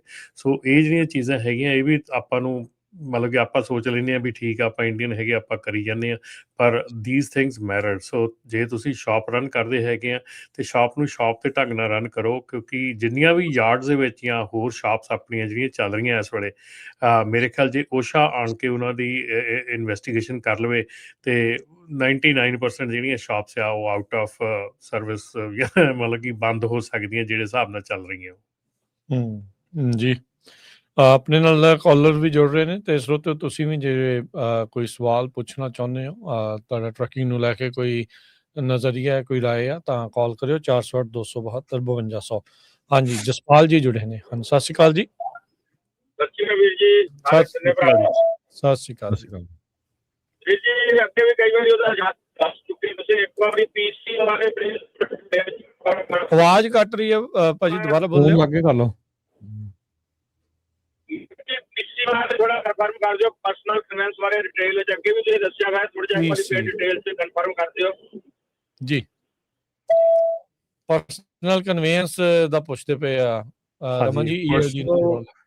ਪਰਸਨਲ ਕਨਵੇਂਸ ਜਿਹੜੀ ਆ ਜੀ, ਇਹ ਅਗੇਨ ਗ੍ਰੇ ਏਰੀਆ ਹੈਗਾ, ਪਰ ਜੇ ਤੁਸੀਂ ਲਾਅ ਇਨਫੋਰਸਮੈਂਟ ਦੇ ਹਿਸਾਬ ਨਾਲ ਪੁੱਛਦੇ ਆ, ਜੇ ਕਾਨੂੰਨ ਦੇ ਹਿਸਾਬ ਨਾਲ ਪੁੱਛਦੇ ਆ, ਤੇ ਕਾਨੂੰਨ ਦੇ ਹਿਸਾਬ ਨਾਲ ਇਹ ਆ ਕਿ ਜੇ ਕੋਈ ਵੀ ਮੂਵ ਜਿਹੜਾ ਆ ਉਹ ਤੁਹਾਡੀ ਕੰਪਨੀ ਨੂੰ ਜਾਂ ਤੁਹਾਡੀ ਜਿਹੜੀ ਕੰਪਨੀ ਲਈ ਕੰਮ ਕਰਦੇ ਆ ਉਹਨੂੰ ਕਮਰਸ਼ਲੀ ਉਹਨੂੰ ਫਾਇਦਾ ਪਹੁੰਚਾ ਰਿਹਾ, ਜੇ ਤੁਸੀਂ ਪਿਕਅਪ ਦੇ ਨੇੜੇ ਜਾ ਰਹੇ ਆ, ਡਿਲੀਵਰੀ ਦੇ ਨੇੜੇ ਜਾ ਰਹੇ ਆ, ਤੇ ਉਹ ਜਿਹੜੀ ਚੀਜ਼ ਹੈਗੀ ਆ ਉਹ ਤੁਸੀਂ ਪੀਸੀ ਦੇ ਵਿੱਚ ਨਹੀਂ ਪਾ ਸਕਦੇ ਹੈਗੇ। ਬਹੁਤ ਬੰਦੇ ਜਿਹੜੇ ਆ ਉਹ ਮੈਨੂੰ ਪਤਾ ਲੱਗਾ ਹੈਗਾ ਕਿ ਜਿੱਦਾਂ ਵਾਪਸੀ ਤੇ ਆਉਂਦੇ ਆ ਤਾਂ ਉਹਨਾਂ ਦੀ ਬੇਕਸਫੀਲਡ ਜਾਂ ਉਹਨਾਂ ਦੀ ਹੋਰ ਕਿਤੇ ਇੱਥੇ ਮਤਲਬ ਲੌਗਬੁੱਕ ਖਤਮ ਹੋ ਜਾਂਦੀ ਆ ਤੇ ਉੱਥੋਂ ਘਰ ਤੱਕ ਉਹ ਵਾਪਸ ਚਲਾ ਕੇ ਆ ਜਾਂਦੇ ਆ। That is not right. ਉਹ ਠੀਕ ਨਹੀਂ ਹੈਗਾ, ਕਿਉਂਕਿ ਉਹ ਚੀਜ਼ ਜਿਹੜੀ ਹੈ ਕਮਰਸ਼ਲੀ ਤੁਸੀਂ ਆਪਣੀ ਕੰਪਨੀ ਨੂੰ ਬੈਨੀਫਿਟ ਕਰ ਰਹੇ ਹੈਗੇ ਆ, ਤੁਸੀਂ ਡਿਲੀਵਰੀ ਦੇ ਕੋਲ ਆ ਰਹੇ ਹੈਗੇ ਆ। ਸੋ ਉਹ ਕਈ ਚੀਜ਼ਾਂ ਹੈਗੀਆਂ ਜਿਹੜੀਆਂ ਕਿ ਤੁਸੀਂ ਨਹੀਂ ਕਰ ਸਕਦੇ ਹੈਗੇ। ਸੋ ਪਰਸਨਲ ਕਨਵੇਂਸ ਦਾ ਮਤਲਬ ਇਹ ਸੀਗਾ ਕਿ ਪਰਸਨਲ ਕਨਵੇਂਸ ਤੁਹਾਨੂੰ ਸਿਰਫ ਦਿੱਤੀ ਗਈ ਸੀਗੀ ਕਿ ਜਦੋਂ ਤੁਸੀਂ ਕਿਤੇ ਸਟਕ ਹੋ ਜਾਂਦੇ ਆ, ਤੁਸੀਂ ਮੰਨ ਲਓ ਕਿ ਪਿਕਅਪ ਕਰ ਰਹੇ ਹੈਗੇ ਆ, ਪਿਕਅਪ ਕਰਨ ਤੋਂ ਬਾਅਦ ਤੁਹਾਨੂੰ ਜਿਹੜਾ ਉੱਥੇ ਸ਼ਿਪਰ ਹੈਗਾ ਉਹ ਕਹਿੰਦਾ ਕਿ ਤੁਸੀਂ ਮੇਰੇ ਯਾਰਡ 'ਚ ਨਹੀਂ ਖੜਾ ਕਰ ਸਕਦੇ ਟਰੱਕ, ਓਵਰਨਾਈਟ ਪਾਰਕ ਨਹੀਂ ਕਰ ਸਕਦੇ, ਤੁਹਾਡੀ ਉੱਧਰੋਂ ਲੌਗਬੁੱਕ ਖਤਮ ਹੋ ਚੁੱਕੀ ਆ, ਤੁਸੀਂ ਨੈਕਸਟ ਸੇਫ ਪਾਰਕਿੰਗ ਦੇ ਉੱਤੇ ਜਾ ਸਕਦੇ ਆ ਐਜ਼ ਅ ਪਰਸਨਲ ਕਨਵੇਂਸ ਦੇ ਵਿੱਚ ਪਾ ਕੇ, ਬਿਕਾਜ਼ ਦੈਟਸ ਯੂਅਰ ਸੇਫਟੀ। ਉਹਦੇ ਲਈ ਪਰਸਨਲ ਕਨਵੇਂਸ ਬਣਾਈ ਗਈ ਸੀ। ਜੇ ਤੁਹਾਨੂੰ ਇਸ ਤਰ੍ਹਾਂ ਦੀ ਕਿਤੇ ਸਿਚੁਏਸ਼ਨ ਆਉਂਦੀ ਹੈ, ਉੱਥੇ ਤੁਸੀਂ ਪਰਸਨਲ ਕਨਵੇਂਸ ਯੂਜ਼ ਕਰ ਸਕਦੇ ਆ। ਪਰ ਹੁਣ ਜੇ ਆਪਣੀ 70 ਆਵਰ ਦੀ ਲੌਗਬੁੱਕ ਖਤਮ ਹੋ ਗਈ ਤੇ ਆਪਾਂ ਉਹ ਕਹੀਏ ਵੀ ਆਪਾਂ ਜਿੱਦਾਂ ਕਿ ਆਪਾਂ ਨੂੰ ਪਿਛਲੇ ਕਾਫੀ ਚਿਰ ਪਹਿਲਾਂ ਇੱਕ ਕਾਲਰ ਨੇ ਕਿਹਾ ਸੀਗਾ ਕਿ ਮੇਰਾ ਰੈਸਟੋਰੈਂਟ ਪਸੰਦ ਆ, ਮੈਂ ਉੱਥੇ ਫੂਡ ਖਾਣ ਜਾਣਾ। ਮੈਂ ਕਿਹਾ ਉਹਦੀ ਗੱਲ ਅਮਰ ਹੋ ਗਈ ਬੰਦੇ ਦੀ ਵੀ ਮੈਂ ਫਲੋਰੀਡਾ ਤੋਂ ਆ ਕੇ ਕੈਲੀਫੋਰਨੀਆ 'ਚ ਰੋਟੀ ਖਾਣੀ ਆ, ਵੀ ਉਹੀ ਪਸੰਦ ਆ। ਸੋ ਫਲੋਰੀਡਾ ਤੋਂ ਕੈਲੀਫੋਰਨੀਆ ਆ ਗਏ ਸੀਗੇ ਰੋਟੀ ਖਾਣ, ਤੇ ਉਹ ਫਿਰ ਮਤਲਬ ਕਿ ਧੱਕਾ ਨਹੀਂ ਨਾ ਚੱਲਦਾ, ਫਿਰ ਧੱਕਾ ਫਿਰ ਬਾਅਦ ਦੇ ਵਿੱਚ ਜਿਹੜਾ ਕੰਮ ਖਰਾਬ ਕਰ ਜਾਂਦਾ। ਸੋ if it makes sense to you, you are right, you're fine. If doesn't make sense to you, then it's not right. ਜੇ ਤੁਹਾਡੀ gut feeling ਕਹਿੰਦੀ ਆ ਵੀ ਤੁਸੀਂ ਗਲਤੀ ਕਰ ਰਹੇ ਤੇ ਗਲਤੀ ਕਰ ਰਹੇ ਆ। ਕਈ ਬੰਦੇ ਕਹਿੰਦੇ ਕਿ ਉਹਦੇ ਨਾਲੋਂ ਵੀ ਜ਼ਿਆਦਾ ਮਿਲਾ ਤਾਂ ਜਿਹੜਾ ਚੈੱਕ ਕਰਨ ਵਾਲਾ ਵੀ ਉਹਦੀ ਫੀਲਿੰਗ ਕੀ ਆ, ਉਹ ਵੀ ਮੈਟਰ ਕਰਦੀ ਆ। ਹਾਂ, ਮਤਲਬ ਉਹ ਕਿੱਡਾ ਗੁੱਸੇ 'ਚ ਹੈਗਾ ਇਹ ਵੀ ਮੈਟਰ ਕਰਦਾ ਨਾ ਵੀ ਉਹਨੂੰ ਐਕਚੁਅਲ 'ਚ ਰੋਟੀ ਮਿਲੀ ਆ ਕਿ ਨਹੀਂ ਮਿਲੀ, ਇਹ ਵੀ ਵੇਖਣੇ ਪੈਣਾ ਬਾਅਦ ਦੇ ਵਿੱਚ। ਪਤਾ ਹੀ ਆ ਵੀ ਜਿਹੜੀ ਬਿਊਰੋਕ੍ਰੇਸੀ ਰੈਡ ਟੇਪ ਆ ਇਹਦੇ ਵਿੱਚ ਆਪਾਂ ਦੇਖਿਆ ਹੀ ਆ, ਡੀਐਮਵੀ ਦੇ ਮਸਲੇ ਹੋਰ ਕਿੰਨੇ ਆਪਾਂ ਦਫ਼ਤਰਾਂ ਦਾ ਵੇਖਦੇ ਹੀ ਆ, ਕੋਈ ਕੁਛ ਕਹਿੰਦਾ ਕੋਈ ਕੁਛ ਕਹਿੰਦਾ। ਰਾਜਕਰਨ ਇਹਦਾ ਸਾਰਿਆਂ ਨਾਲੋਂ ਵਧੀਆ ਤਰੀਕਾ ਹੈਗਾ, ਸਾਡੇ ਕੋਲ ਆਪਣਾ ELD ਦਾ ਕੋਰਸ ਹੈਗਾ ਆ, ਓਨਲੀ ਕਾਸਟ $20, ਠੀਕ ਹੈ ਨਾ। $20 ਤੇ $30 ਦੀ ਕਾਸਟ ਹੈਗੀ ਆ। ਸੋ ਨਾਪਟਾ ਦੀ ਸਾਈਡ ਦੇ ਉੱਤੇ ਸਾਡੇ ਕੋਲ ਲੌਗ ਬੁੱਕ ਦਾ ਕੋਰਸ ਹੈਗਾ, ਤੁਸੀਂ ਲੌਗ ਬੁੱਕ ਦਾ ਆਪਣਾ ਕੋਰਸ ਕਰੋ। ਔਰ ਬਹੁਤ ਡਰਾਈਵਰਾਂ ਦੀ ਕਾਲ ਆਉਂਦੀ ਕਿ ਸਾਡੀ ਕੰਪਨੀ ਸਾਨੂੰ ਮਜਬੂਰ ਕਰਦੀ ਆ ਕਿ ਇਹ ਸਹੀ ਆ, ਇੱਦਾਂ ਕਰਨਾ ਸਹੀ ਆ। ਮਤਲਬ ਤੁਸੀਂ ਆਪਣਾ ਤੁਸੀਂ ਕੰਪਨੀ ਦੇ ਨਾਲ ਨਹੀਂ ਸਿੱਧਾ ਕੰਟੈਕਟ ਕਰਦੇ ਵੀ ਉਹ ਮਹੀਨੇ 'ਚ ਇੱਕ ਵਾਰੀ ਜਿਹੜਾ ਕੋਰਸ ਇਦਾਂ ਦਾ ਲਵਾ ਦਿਆ ਕਰਨ ਆਪਣੇ ਸਾਰੇ ਜਿਹੜੇ ਡਰਾਈਵਰਾਂ ਨੂੰ ਬਿਠਾ ਕੇ। ਜਦੋਂ ਆਪਾਂ ਆਰਵੀ ਲੈਣ ਜਾਂਦੇ ਆ ਤੇ ਉਦੋਂ ਆਪਾਂ ਨੂੰ ਬਿਠਾ ਕੇ ਦਿਖਾਉਂਦੇ ਆ ਪਹਿਲੋਂ ਵੀ ਆਹ ਤੁਹਾਨੂੰ ਵੀਡੀਓ ਵਾਚ ਕਰਨੀ ਪੈਣੀ, ਫਿਰ ਉਸ ਤੋਂ ਬਾਅਦ ਤੁਹਾਨੂੰ ਆਰਵੀ ਇਹ ਰੈਂਟ ਕਰਨੀ ਆ, ਤੇ ਇੱਥੇ ਕਿਉਂ ਨਹੀਂ? ਨਹੀਂ ਬਿਲਕੁਲ ਰਾਜਕਿਰਨ, ਬਿਲਕੁਲ ਕਰਵਾ ਸਕਦੇ ਆ। ਔਰ ਇਹਦਾ ਕਰਵਾਉਣ ਦਾ ਬੈਨੀਫਿਟ ਇੱਕ ਹੋਰ ਬਹੁਤ ਵੱਡਾ ਹੈਗਾ ਕਿ ਜੇ ਤੁਸੀਂ ਇਹ ਕੋਰਸਿਸ ਆਪਣੇ ਡਰਾਈਵਰਸ ਨੂੰ ਕਰਵਾਉਣੇ ਹੈਗੇ ਆ ਨਾ, ਤੇ ਉਹ ਕੋਰਸਿਸ ਤੁਸੀਂ ਆਪਣੀ ਇੰਸ਼ੋਰੈਂਸ ਕੰਪਨੀ ਨੂੰ ਦੱਸ ਦੇ ਕਿ ਸਾਡੇ ਸਾਰੇ ਡਰਾਈਵਰ ਜਿਹੜੇ ਉਹ ਸਰਟੀਫਾਈਡ ਹੈਗੇ ਆ, ਲੌਗ ਬੁੱਕ ਦੇ ਵਿੱਚ ਡਿਫਰੈਂਟ ਵਿੰਟਰ ਡਰਾਈਵਿੰਗ ਦੇ ਕੋਰਸ ਦੇ ਵਿੱਚ ਵੱਖਰੇ ਕੋਰਸਿਸ 'ਚ ਸਾਡੇ ਸਰਟੀਫਾਈਡ ਹੈਗੇ ਆ, ਤੁਹਾਡਾ ਇੰਸ਼ੋਰੈਂਸ ਰੇਟ ਡ੍ਰੌਪ ਹੋ ਜਾਂਦਾ ਆ। ਇੰਸ਼ੋਰੈਂਸ ਰੇਟ ਜਦੋਂ ਡ੍ਰੌਪ ਹੁੰਦਾ, ਤੁਸੀਂ ਇਹ ਸੋਚੋ ਵੀ ਅੱਜ ਦੀ ਇੰਸ਼ੋਰੈਂਸ ਕਿੰਨੀ ਮਹਿੰਗੀ ਹੈ, ਜੇ ਉਹਦਾ 2-3% 5% ਵੀ ਡ੍ਰੌਪ ਹੋਵੇ ਤੇ ਤੁਹਾਨੂੰ ਕਿੰਨਾ ਬੈਨੀਫਿਟ ਹੈ ਉਹਦੇ ਵਿੱਚ। ਤੇ ਪਲੱਸ ਇਹਦੇ ਹੋਰ ਆ ਕਿ ਤੁਹਾਨੂੰ ਜਿਹੜੀਆਂ ਤੁਹਾਡੀਆਂ ਵਾਇਲੇਸ਼ਨ ਰੇਟ ਆ ਉਹ ਬਹੁਤ ਘੱਟ ਜਾਂਦਾ, ਵਾਇਲੇਸ਼ਨ ਥੱਲੇ ਚਲੀ ਜਾਂਦੀ, ਕਿਉਂਕਿ ਐਟਲੀਸਟ ਡਰਾਈਵਰ ਨੂੰ ਪਤਾ ਹੈਗਾ ਕਿ ਉਹ ਕੀ ਕਰ ਰਿਹਾ ਹੈਗਾ, ਉਹਨੂੰ ਲਾਅ ਦਾ ਪਤਾ ਹੈਗਾ, ਉਹਨੇ ਪੜ੍ਹਿਆ ਹੈਗਾ ਸਾਰਾ ਕੁਝ। ਸੋ ਆਈ ਥਿੰਕ ਕਿ ਇਹ ਵਿਨ ਸਿਚੁਏਸ਼ਨ ਹੈਗੀ ਹੈ ਦੋਨੋਂ ਪਾਸੇ ਦੀ। ਜੀ, ਤੇ ਇੱਕ ਜਿਹੜੀ ਆ ਰਮਨ ਜੀ ਹਰਜੋਤ ਜੀ ਗੱਲ ਦੱਸਦੇ ਜਾਈਏ, ਜਿਹੜੇ ਕੱਲ ਗੁਰਦੁਆਰਾ ਸਾਹਿਬ ਸਿੰਘ ਸਭਾ ਦੇ ਵਿੱਚ ਪਹਿਲੀ ਵਾਰ ਪੰਜਾਬੀਆਂ ਦੇ ਦੁਆਰਾ ਸਿੱਖਾਂ ਦੇ ਦੁਆਰਾ ਇੱਕ ਕੈਂਡੀਡੇਟ ਫੋਰਮ ਕਰਾਇਆ ਗਿਆ ਫਰੈਜ਼ਨੋ ਦੇ, ਜਿਹੜਾ ਡਿਸਟ੍ਰਿਕਟ 1 ਆ ਉੱਥੇ ਦੇ ਸਿਟੀ ਕਾਉਂਸਲ ਦੇ ਜਿਹੜੇ ਇਲੈਕਸ਼ਨ 'ਚ ਖੜੇ ਆ, ਤੇ ਜਿਹੜੇ ਸੁਪਰਵਾਈਜ਼ਰ ਦੀ ਡਿਸਟ੍ਰਿਕਟ 1 ਦੇ ਲਈ ਜਿਹੜੇ ਇਲੈਕਸ਼ਨ 'ਚ ਖੜੇ ਆ, ਉਹਨਾਂ ਨੂੰ ਬਿਠਾ ਕੇ ਜਿਹੜੇ ਉਹ ਸਵਾਲ ਜਵਾਬ ਜਿਹੜੇ ਉਹ ਕੀਤੇ ਗਏ। ਬੜਾ ਵਧੀਆ ਇੱਕ ਉਪਰਾਲਾ ਆ, ਤੇ ਇਦਾਂ ਦੀ ਚੀਜ਼ ਦੀ ਬਹੁਤ ਜ਼ਿਆਦਾ ਜ਼ਰੂਰਤ ਆ, ਤਾਂ ਜੋ ਜਿਹੜਾ ਵੀ ਕੋਈ ਇਵੈਂਚੁਅਲੀ ਕੈਂਡੀਡੇਟ ਉਹਨਾਂ 'ਚੋਂ, ਕਿਉਂਕਿ ਉਹਨਾਂ 'ਚੋਂ ਹੀ ਜਿੱਤਣਾ ਕਿਸੇ ਨੇ, ਤੇ ਉਹਨੂੰ ਜਿਹੜੇ ਕਮਿਊਨਿਟੀ ਦੇ ਜਿਹੜੇ ਇਸ਼ੂਜ਼ ਆ ਉਹਨਾਂ ਦੇ ਸਵਾਲਾਂ ਦਾ ਜਿਹੜਾ ਉਹ ਪਤਾ ਜਿਹੜਾ ਹੋਊਗਾ। ਤਸਵੀਰਾਂ ਆਪਾਂ ਆਲਰੇਡੀ ਸ਼ੇਅਰ ਕਰ ਦਿੱਤੀਆਂ, ਵੀਡੀਓ ਜਿਹੜੀ ਆ ਉਹ ਕੱਲ ਦੇ ਜਿਹੜੇ ਫੋਰਮ ਦੀ ਹੁਣ ਤੋਂ ਕੁਝ ਘੰਟੇ ਬਾਅਦ ਤੁਸੀਂ ਪੰਜਾਬੀ ਰੇਡੀਓ USA ਦੇ YouTube ਤੇ Facebook ਪੇਜ ਦੇ ਉੱਤੇ ਜਿਹੜੀ ਉਹ ਤੁਸੀਂ ਦੇਖੋਗੇ, ਉਹਦੇ ਤੇ ਵੀ ਤੁਹਾਡੇ ਨਾਲ ਜਿਹੜਾ ਉਹ ਸਾਂਝ ਜਿਹੜੀ ਉਹ ਪਾਵਾਂਗੇ। ਸੋ ਕਈ ਤਰੀਕੇ ਦੀਆਂ ਗੱਲਾਂ, ਇੰਸ਼ੋਰੈਂਸ ਦੀ ਵੀ ਉੱਥੇ ਗੱਲ ਹੋਈ, PG&E ਦੀ ਵੀ ਜਿਹੜੀ ਉੱਥੇ ਗੱਲ ਹੋਈ, ਇਨਫਰਾਸਟ੍ਰਕਚਰ ਨੂੰ ਲੈ ਕੇ ਵੀ ਜਿਹੜੀ ਉੱਥੇ ਗੱਲਾਂ ਜਿਹੜੀਆਂ ਹੋਈਆਂ। ਸੋ ਸਾਰਾ ਫੋਰਮ ਤੁਸੀਂ ਇਕੱਲੇ ਕੈਂਡੀਡੇਟ ਦੀ ਗੱਲ ਜਿਹੜੀ ਉਹ ਸੁਣ ਸਕਦੇ ਆ। ਆਪਣੇ ਅਗਲੇ ਕਾਲਰ ਜਗਰੂਪ ਜੀ ਉਹ ਵੀ ਮਿਲੇ ਸੀ ਆਪਾਂ ਨੂੰ, ਉਹ ਵੀ ਉੱਥੇ ਪਹੁੰਚੇ ਹੋਏ ਸੀਗੇ, ਤੇ ਆਓ ਉਹਨਾਂ ਨੂੰ ਵੀ ਜੀ ਆਇਆਂ ਨੂੰ ਆਖਦੇ ਹਾਂ। ਹਾਂਜੀ ਜਗਰੂਪ ਜੀ, ਸਤਿ ਸ਼੍ਰੀ ਅਕਾਲ, ਸਵਾਗਤ ਹੈ ਜੀ। ਹਾਂਜੀ, ਤਿੰਨਾਂ ਵੀਰਾਂ ਨੂੰ ਜੀ ਸਤਿ ਸ੍ਰੀ ਅਕਾਲ ਜੀ। ਸਤਿ ਸ਼੍ਰੀ ਅਕਾਲ। ਬਿਲਕੁਲ ਜੀ, ਕੱਲ ਬਹੁਤ ਵਧੀਆ ਜਿਹੜਾ ਉੱਥੇ ਉਪਰਾਲਾ ਕੀਤਾ ਗਿਆ ਆਪਣੇ ਵੀਰਾਂ ਵੱਲੋਂ, ਤੇ ਨਾਲ ਉੱਥੇ ਟਰੱਕਿੰਗ ਬਾਰੇ ਵੀ ਸਵਾਲ ਪੁੱਛੇ ਗਏ ਵੀ ਜਿਹੜਾ ਲਾਇਸੈਂਸ ਦਾ ਜਾਂ ਜਿਹੜੇ ਵੀ ਇਸ਼ੂ ਨੇ ਉਹਨਾਂ ਦੇ ਵੀ ਤੁਸੀਂ ਕੀ ਕਰੋਗੇ ਸਾਡੀ ਕਮਿਊਨਿਟੀ ਲਈ, ਹੈ ਨਾ ਜੀ। ਬਹੁਤ ਵਧੀਆ ਉਪਰਾਲਾ ਸੀਗਾ ਜੀ। ਸੋ ਮੇਰੇ 2-3 ਕੁਐਸਚਨ ਨੇ ਰਮਨ ਜੀ ਨੂੰ ਜੀ। ਵੀਰ ਜੀ, ਇੱਕ ਤਾਂ ਜਿਹੜੀ 72 ਘੰਟੇ ਦੀ DOT ਇੰਸਪੈਕਸ਼ਨ ਹੁੰਦੀ ਆ, ਸਾਡੇ ਸਰੋਤਿਆਂ ਨੂੰ ਦੱਸ ਦਿਓ, ਆਉਣ ਵਾਲੇ ਮਹੀਨੇ 'ਚ ਲੱਗ ਜਾਣੀ ਆ, ਤੇ ਉਹਦੀ ਅਪਡੇਟ ਦੇ ਦਿਓ। ਇੱਕ ਕਾਲਸ ਕਾਫੀ ਆਉਂਦੀਆਂ ਨੇ ਕੰਪਨੀਆਂ ਵੱਲੋਂ ਕਿ ਤੁਹਾਡੀ DOT ਜਿਹੜੇ ਵਾਇਲੇਸ਼ਨਸ ਆਈਆਂ ਹੋਈਆਂ ਨੇ, ਕੋਈ ਚਾਹੇ ਐਕਸੀਡੈਂਟ ਦੀ ਆ, ਚਾਹੇ ਕੋਈ ਡਰਾਈਵਰ ਨੇ ਸਪੀਡਿੰਗ ਕੀਤੀ ਆ ਜਾਂ ਉਹ ਕੀਤਾ, ਉਹ ਅਸੀਂ ਕਲੀਅਰ ਕਰਵਾ ਦਾਂਗੇ। ਤੇ ਇਹਦੇ ਬਾਰੇ ਤੁਹਾਡੀ ਕੀ ਰਾਏ ਆ ਜੀ, ਤੇ ਕੀ ਇਹ ਇੱਕ ਫਰਾਡ ਆ ਜਾਂ ਕੁਛ ਇਸ ਤਰ੍ਹਾਂ ਦਾ ਹੁੰਦਾ ਜੀ? ਇੱਕ ਤਾਂ ਇਹ ਕੁਐਸਚਨ 2 ਹੋ ਗਏ ਜੀ। ਇੱਕ ਮੈਂ ਚਲੋ ਪਹਿਲਾਂ ਇਹ 2 ਦਾ ਜਵਾਬ ਦੇ ਦਿਓ। ਹਾਂਜੀ। ਸੋ ਪਹਿਲੀ ਤਾਂ ਹੈਗੀ ਆ ਜੀ, ਜਿਹੜੀ ਆਪਣੇ 12 ਦਿਨ ਰਹਿ ਗਏ, ਅੱਜ ਜਿਹੜੀ 72 ਘੰਟੇ ਲੱਗਣੀ ਹੈਗੀ ਆ, ਨੈਕਸਟ ਵੀਕ 2 ਵੀਕ ਰਹਿ ਗਏ ਹੈਗੇ ਆ, 72 ਘੰਟੇ ਜਿਹੜੀ ਲੱਗਣੀ CVSA ਵੱਲੋਂ। ਸੋ ਉਹ ਜਿਹੜੀ ਆ ਉਹ ਆ ਰਹੀ ਹੈਗੀ ਆ। ਮੈਂ ਕੋਸ਼ਿਸ਼ ਕਰ ਰਿਹਾ ਸੀਗਾ ਕਿ ਨੈਕਸਟ ਵੀਕ ਇਹਦੀ ਅਨਾਊਂਸਮੈਂਟ ਕਰਾਂਗੇ, ਪਰ ਡੈਫੀਨਿਟਲੀ ਤੁਸੀਂ ਜੇ ਕਿਹਾ ਹੈਗਾ ਤਾਂ ਇਹ ਚੀਜ਼ ਜਿਹੜੀ ਆ ਇਹ ਜ਼ਰੂਰ ਕਰਨੀ ਚਾਹੀਦੀ ਆ। ਤੁਸੀਂ ਆਪਣਾ ਧਿਆਨ ਦਿਓ, ਕਿਉਂਕਿ ਮੋਸਟਲੀ ਜਿਹੜਾ CVSA ਦਾ ਜਿਹੜਾ ਹੁੰਦਾ ਆ, ਚੈੱਕ ਹੁੰਦਾ ਆ, ਉਹ ਤੁਸੀਂ ਜਿਹੜਾ ਉਦਣ ਤੁਸੀਂ ਕੰਮ ਹੀ ਨਹੀਂ ਕਰਦੇ, ਸਟਾਪ ਕਰ ਜਾਂਦੇ ਆ। ਪਰ ਇੱਦਾਂ ਦੀ ਕੋਈ ਚੀਜ਼ ਨਹੀਂ ਹੋਣੀ ਚਾਹੀਦੀ। ਜੇ ਤੁਸੀਂ ਕੰਮ ਠੀਕ ਕਰ ਰਹੇ ਹੈ ਤੇ ਇਹ ਜਿਹੜਾ ਕੰਮ ਹੈ ਇਹਦੇ ਵਿੱਚ ਕੋਈ ਡਰਨ ਵਾਲੀ ਗੱਲ ਨਹੀਂ ਹੋਣੀ ਚਾਹੀਦੀ। ਦੂਸਰੀ ਗੱਲ ਹੈਗੀ ਆ ਜੀ, ਜਿਹੜੀ ਰਿਪੋਰਟਸ ਦੇ ਉੱਤੋਂ ਕਲੀਅਰੈਂਸ ਹੈਗੀ ਆ। ਸੋ ਕੰਪਨੀ ਇੱਕ ਹੈਗੀ ਆ ਜੀ, ਉਹ ਬਹੁਤ ਜਿਹੜੀ ਡਰਾਈਵਰਸ ਨੂੰ ਵੀ ਕਾਲਾਂ ਕਰ ਰਹੀ ਹੈ, ਕੰਪਨੀਆਂ ਨੂੰ ਵੀ ਕਾਲਾਂ ਕਰ ਰਹੀ ਆ, ਐਂਡ ਉਹ US ਦੇ ਵਿੱਚੋਂ ਨਹੀਂ ਹੈਗੇ। AAA ਪ੍ਰੋਟੈਕਟ ਕੰਪਨੀ ਦਾ ਨਾਂ ਹੈਗਾ ਆ ਜੀ। ਉਹ ਕੰਪਨੀ ਜਿਹੜੀ ਆ ਉਹ US ਦੇ ਵਿੱਚ ਨਹੀਂ ਮੌਜੂਦ ਹੈਗੀ। ਉਹਨਾਂ ਦਾ ਐਡਰੈਸ ਜਿਹੜਾ ਹੈਗਾ ਉਹ ਵਰਜੀਨੀਆ ਦੇ ਵਿੱਚ ਇੱਕ ਜੰਗਲ ਦੇ ਵਿੱਚ ਕਿਸੇ ਘਰ ਦਾ ਹੈਗਾ। ਸੋ ਉਹਨਾਂ ਨੂੰ ਮੈਂ ਬਾਰ-ਬਾਰ ਇਹ ਚੀਜ਼ ਕਹਿ ਚੁੱਕਾ, ਕਈ ਵਾਰੀ ਮੈਨੂੰ ਕਾਲ ਕਰਨ ਨੂੰ ਨਹੀਂ ਹਟਦੇ। ਮਤਲਬ ਮੈਂ ਬਾਰ-ਬਾਰ ਉਹਨਾਂ ਨੂੰ ਇਹ ਚੀਜ਼ ਕਹਿ ਹਟਿਆ ਵੀ ਤੁਸੀਂ ਹਟ ਜਾਓ, ਇਹ ਚੀਜ਼ ਨਾ ਕਰੋ। ਕੱਲ 2 ਡਰਾਈਵਰ ਵੀ ਆਏ ਸੀਗੇ, ਉਹਨਾਂ ਦੀਆਂ ਪਲਾਨਸ ਵੀ ਚੱਲ ਰਹੀਆਂ ਹੈਗੀਆਂ, $40-40, $50-50 ਲੈ ਰਹੇ ਹੈਗੇ ਆ, ਪਰ ਉਹਨਾਂ ਦੀ ਕੋਈ ਟਿਕਟ ਜਿਹੜੀ ਆ ਉਹ ਕਲੀਅਰ ਨਹੀਂ ਹੋ ਰਹੀ ਹੈਗੀ, ਨਾ ਹੀ ਹੁੰਦੀ ਹੈਗੀ ਆ। ਸੋ AAA ਪ੍ਰੋਟੈਕਟ ਕਰਕੇ ਆ। ਹਾਂਜੀ, AAA ਪ੍ਰੋਟੈਕਟ ਕਰਕੇ ਕੰਪਨੀ ਹੈਗੀ ਆ। ਸੋ ਜੇ ਤੁਹਾਨੂੰ ਉਹ ਕਾਲ ਕਰਦੇ ਹੈਗੇ ਤੋਂ ਆ ਰਹੀ ਆ ਵੀਰ ਜੀ। ਹਾਂਜੀ, ਹੋਰ ਵੀ ਕੰਪਨੀਆਂ ਤੋਂ ਆ ਰਹੀ ਹੈ ਜੀ। ਹੋਰ ਵੀ ਆ ਰਹੀ ਆ, ਪਰ ਇਹ ਜਿਹੜੇ ਹੈਗੇ ਆ ਆ ਰਹੀ ਆ ਜੀ। ਇਹ ਜਿਹੜੀ ਕੰਪਨੀ ਹੈਗੀ ਆ, ਇਹ ਕੰਪਨੀ ਜਿਹੜੀ ਆ ਉਹਦੇ ਬੈਕਗਰਾਊਂਡ ਜਿਹੜੀ ਆ ਬੈਕ ਐਂਡ ਜਿਹੜਾ ਹੈਗਾ ਉਹ ਪਾਕਿਸਤਾਨ 'ਚ ਹੈਗਾ। ਸੋ ਉਹ ਕਾਲ ਕਰਦੇ ਹੈਗੇ ਆ, ਉਹ ਬਹੁਤ ਜ਼ਿਆਦਾ ਮਤਲਬ ਇਸ ਵੇਲੇ ਮੇਰੇ ਕੱਲ 2 ਬੰਦੇ ਆਏ ਹੈਗੇ ਜਿਨ੍ਹਾਂ ਨੇ ਦਿਖਾਇਆ ਹੈਗਾ ਉਹਨਾਂ ਦੇ ਪੈਸੇ ਚਾਰਜ ਹੋ ਰਹੇ ਆ, ਪਰ ਉਹਨਾਂ ਦੀ ਟਿਕਟਾਂ ਕੋਈ ਮਾਫ ਨਹੀਂ ਹੋ ਰਹੀਆਂ। ਸੋ ਇੱਥੇ ਮੈਂ ਗੱਲ ਕਰਦਾ ਕਿ ਜਿਹੜੀ ਤੁਹਾਡੀ ਜਿਹੜਾ ਤੁਹਾਡਾ ਟਿਕਟਸ ਹੈਗੀਆਂ ਜਾਂ ਤੁਹਾਡੇ ਜਿਹੜੀਆਂ ਸਕੋਰ ਤੇ ਤੁਹਾਡੇ CSA ਸਕੋਰਸ ਹੈਗੇ ਆ ਜਾਂ ਕੁਛ ਵੀ ਹੈਗਾ, ਇਹਦੇ ਵਿੱਚ ਇਹ ਬੜੀਆਂ ਪ੍ਰੋਪਰ ਢੰਗ ਦੇ ਨਾਲ ਫਾਈਟ ਕੀਤੀਆਂ ਜਾ ਸਕਦੀਆਂ। ਇਹਦਾ ਇਹ ਨਹੀਂ ਹੈਗਾ ਕਿ ਫਾਈਟ ਨਹੀਂ ਕੀਤੀਆਂ ਜਾ ਸਕਦੀਆਂ, ਫਾਈਟ ਕੀਤੀਆਂ ਜਾ ਸਕਦੀਆਂ। ਇਹਦੇ ਵਿੱਚ ਬਹੁਤ ਪ੍ਰੋਬਲਮਸ ਇੱਥੇ ਆਉਂਦੀਆਂ ਕਿ ਜਦੋਂ ਕਿਸੇ ਕੰਪਨੀ ਨੂੰ ਟਿਕਟ ਮਿਲਦੀ ਆ, ਗਲਤੀ ਇੱਕ ਹੁੰਦੀ ਆ ਉਹਦੇ ਤੇ ਇਹਨੂੰ ਜਿਹੜੀ ਆਪਣੀ ਲਾਅ ਇਨਫੋਰਸਮੈਂਟ ਦੀ ਵਰਡਿੰਗ ਦੇ ਵਿੱਚ ਕਹਿੰਦੇ ਆ ਸਟੈਕ ਅਪ ਟਿਕਟਸ, ਬਈ ਸਟੈਕ ਅਪ ਕਰਤੀਆਂ, ਵੀ ਇੱਕ ਦੇ ਉੱਤੇ ਵਾਇਲੇਸ਼ਨ ਦੇ ਕੇ ਸਟੈਕ ਅਪ। ਹੁਣ ਉਹ ਇੱਕੋ ਵਾਇਲੇਸ਼ਨ ਹੈਗੀ ਆ, ਉਹਦੀਆਂ ਕਈ ਰੰਗ ਰੂਪ ਦੇ ਵਿੱਚ ਉਹਦੀਆਂ ਸਟੈਕ ਅਪ ਵਾਇਲੇਸ਼ਨ ਹੁੰਦੀਆਂ। ਉਹ ਸਟੈਕ ਅਪ ਵਾਇਲੇਸ਼ਨ ਜਿਹੜੀਆਂ ਉਹ ਰਿਮੂਵ ਹੋ ਜਾਂਦੀਆਂ।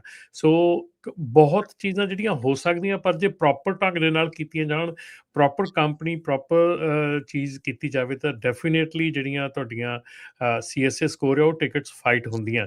ਪਰ ਜਿਹੜੀਆਂ ਕੰਪਨੀਆਂ ਇਸ ਵੇਲੇ ਬਾਹਰੋਂ ਕਾਲ ਕਰ ਰਹੀਆਂ ਹੈਗੀਆਂ ਜਾਂ ਆਹ ਕਾਲ ਕਰਕੇ ਦੱਸ ਰਹੀਆਂ ਹੈਗੀਆਂ, ਉਹ ਤੁਹਾਨੂੰ ਸੀਰੀਅਸਲੀ ਦੱਸਦਾ ਕਿ ਉਹ ਸਿਰਫ ਪੈਸੇ ਇਕੱਠੇ ਕਰਨ ਦੀ ਗੱਲ ਹੈਗੀ ਆ।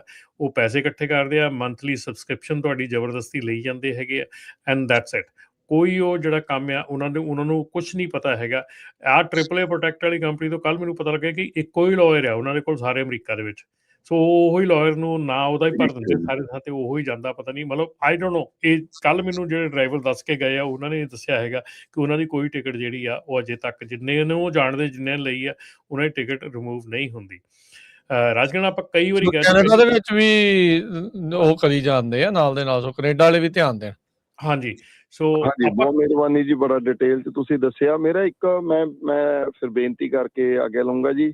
ਇੱਕ ਬੇਨਤੀ ਕਰਨੀ ਆ, ਆਪਾਂ ਕੈਨੇਡਾ ਦੀ ਜ਼ਿਕਰ ਕੀਤਾ ਰਾਜਕਰਨ ਜੀ ਨੇ। ਕੈਨੇਡਾ ਤੋਂ ਇੱਕ ਵੀਡੀਓ ਵਾਇਰਲ ਹੋਈ ਹੈ ਜਿੱਥੇ ਇੱਕ ਟਰੱਕ ਡਰਾਈਵਰ ਤੇ ਓਨਰ ਦੇ ਵਿੱਚ ਲੜਾਈ ਹੋਈ ਆ, ਜਿਹਦੇ ਵਿੱਚ ਪੇ ਰੋਲ ਨੂੰ ਲੈ ਕੇ ਕੋਈ ਇਸ਼ੂ ਸੀਗਾ। ਸੋ ਬੇਨਤੀ ਇਹ ਆ ਜੀ ਵੀ ਜਿੰਨੇ ਵੀ ਸੁਣਨ ਵਾਲੇ ਸਰੋਤੇ ਆ, ਦੇਖੋ ਇਹਨਾਂ ਮਸਲਿਆਂ 'ਚ ਨਾ ਪਈਏ। ਸਾਡੀ ਕਮਿਊਨਿਟੀ ਦਾ ਵੀਡੀਓ ਵਾਇਰਲ ਹੁੰਦੀ ਆ, ਬਦਨਾਮ ਹੁੰਦੀਆਂ ਨੇ। ਜੇ ਤੁਹਾਡੀ ਪੇਰੋਲ ਨਹੀਂ ਦੇ ਰਹੀ, ਤੁਹਾਡੇ ਕੋਲੇ ਲੀਗਲੀ ਹੱਕ ਹੈਗਾ ਕਿ ਤੁਸੀਂ ਆਪਣਾ ਜਾ ਕੇ ਕੋਰਟ ਦੇ ਵਿੱਚ ਕੇਸ ਫਾਈਲ ਕਰੋ। ਤੁਹਾਨੂੰ ਜਿੱਦਾਂ ਵੀ ਹੋਊਗਾ ਮਿਲ ਜਾਣੀ ਹੈ ਜੇ ਤੁਸੀਂ ਲੀਗਲ ਕੰਮ ਕੀਤਾ ਹੋਇਆ। ਇਹਦੇ ਤੇ ਥੋੜੀ ਰਮਨ ਭਾਜੀ ਤੁਸੀਂ ਡਿਟੇਲ ਜਾਣਕਾਰੀ ਦੇ ਦਿਓ ਤਾਂ ਜੋ ਜਿਹੜਾ ਸਾਡੇ ਭਾਈਚਾਰੇ ਦਾ ਨਾਮ ਜਿਹੜਾ ਹੈਗਾ ਉਹ ਵਧੀਆ ਸਾਫ਼ ਸੁਥਰਾ ਰਹੇ।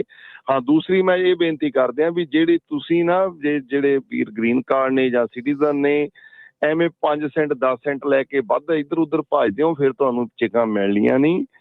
ਜੇ ਤੁਹਾਡੀ ਕੰਪਨੀ ਕੋਲੋਂ ਤੁਹਾਡੇ ਟਰੱਕ ਦੇ ਵਿੱਚ 4 ਵਾਰੀ ਜਾਂਦੇ ਆ ਫਿਊਲ ਨਹੀਂ ਪਵਾ ਹੋ ਰਿਹਾ ਨਾ, ਤਾਂ ਸਮਥਿੰਗ ਰੋਂਗ ਆ। ਤੁਸੀਂ ਆਪ ਪਹਿਲਾਂ ਉਹਦੇ ਨਾਲ 10 ਗੇੜੇ ਲਾ ਕੇ ਰੌਲਾ ਪਾਓ। 1-2 ਗੇੜਿਆਂ ਦੀ ਪੇਚਕ ਤੋਂ ਬਾਅਦ ਆਪਣਾ ਡਿਸੀਜਨ ਬਣਾਇਆ ਕਰੋ ਵੀ ਕਰਨਾ ਕੀ ਆ। ਹੁਣ ਮੈਨੂੰ ਕਈ ਕਾਲਾਂ ਆਈਆਂ ਕਿ ਤੇਰੇ ਵਾਕਫ ਬੰਦੇ ਆ, ਚਿਕਾਂ ਦਬਾਓ, ਹਨਾ। ਹੁਣ ਕਿੱਥੋਂ ਦਵਾ ਦਈਏ ਜਦ ਉਹਨਾਂ ਕੋਲੇ ਟਰੱਕਿੰਗ ਕੰਪਨੀਆਂ ਕੋਲੇ ਪੈਸਾ ਨਹੀਂ ਬਚਿਆ, ਕਈਆਂ ਕੋਲੇ ਐਸੇ ਹਾਲਾਤ ਉਹਨਾਂ ਦੇ ਬਣ ਚੁੱਕੇ ਨੇ।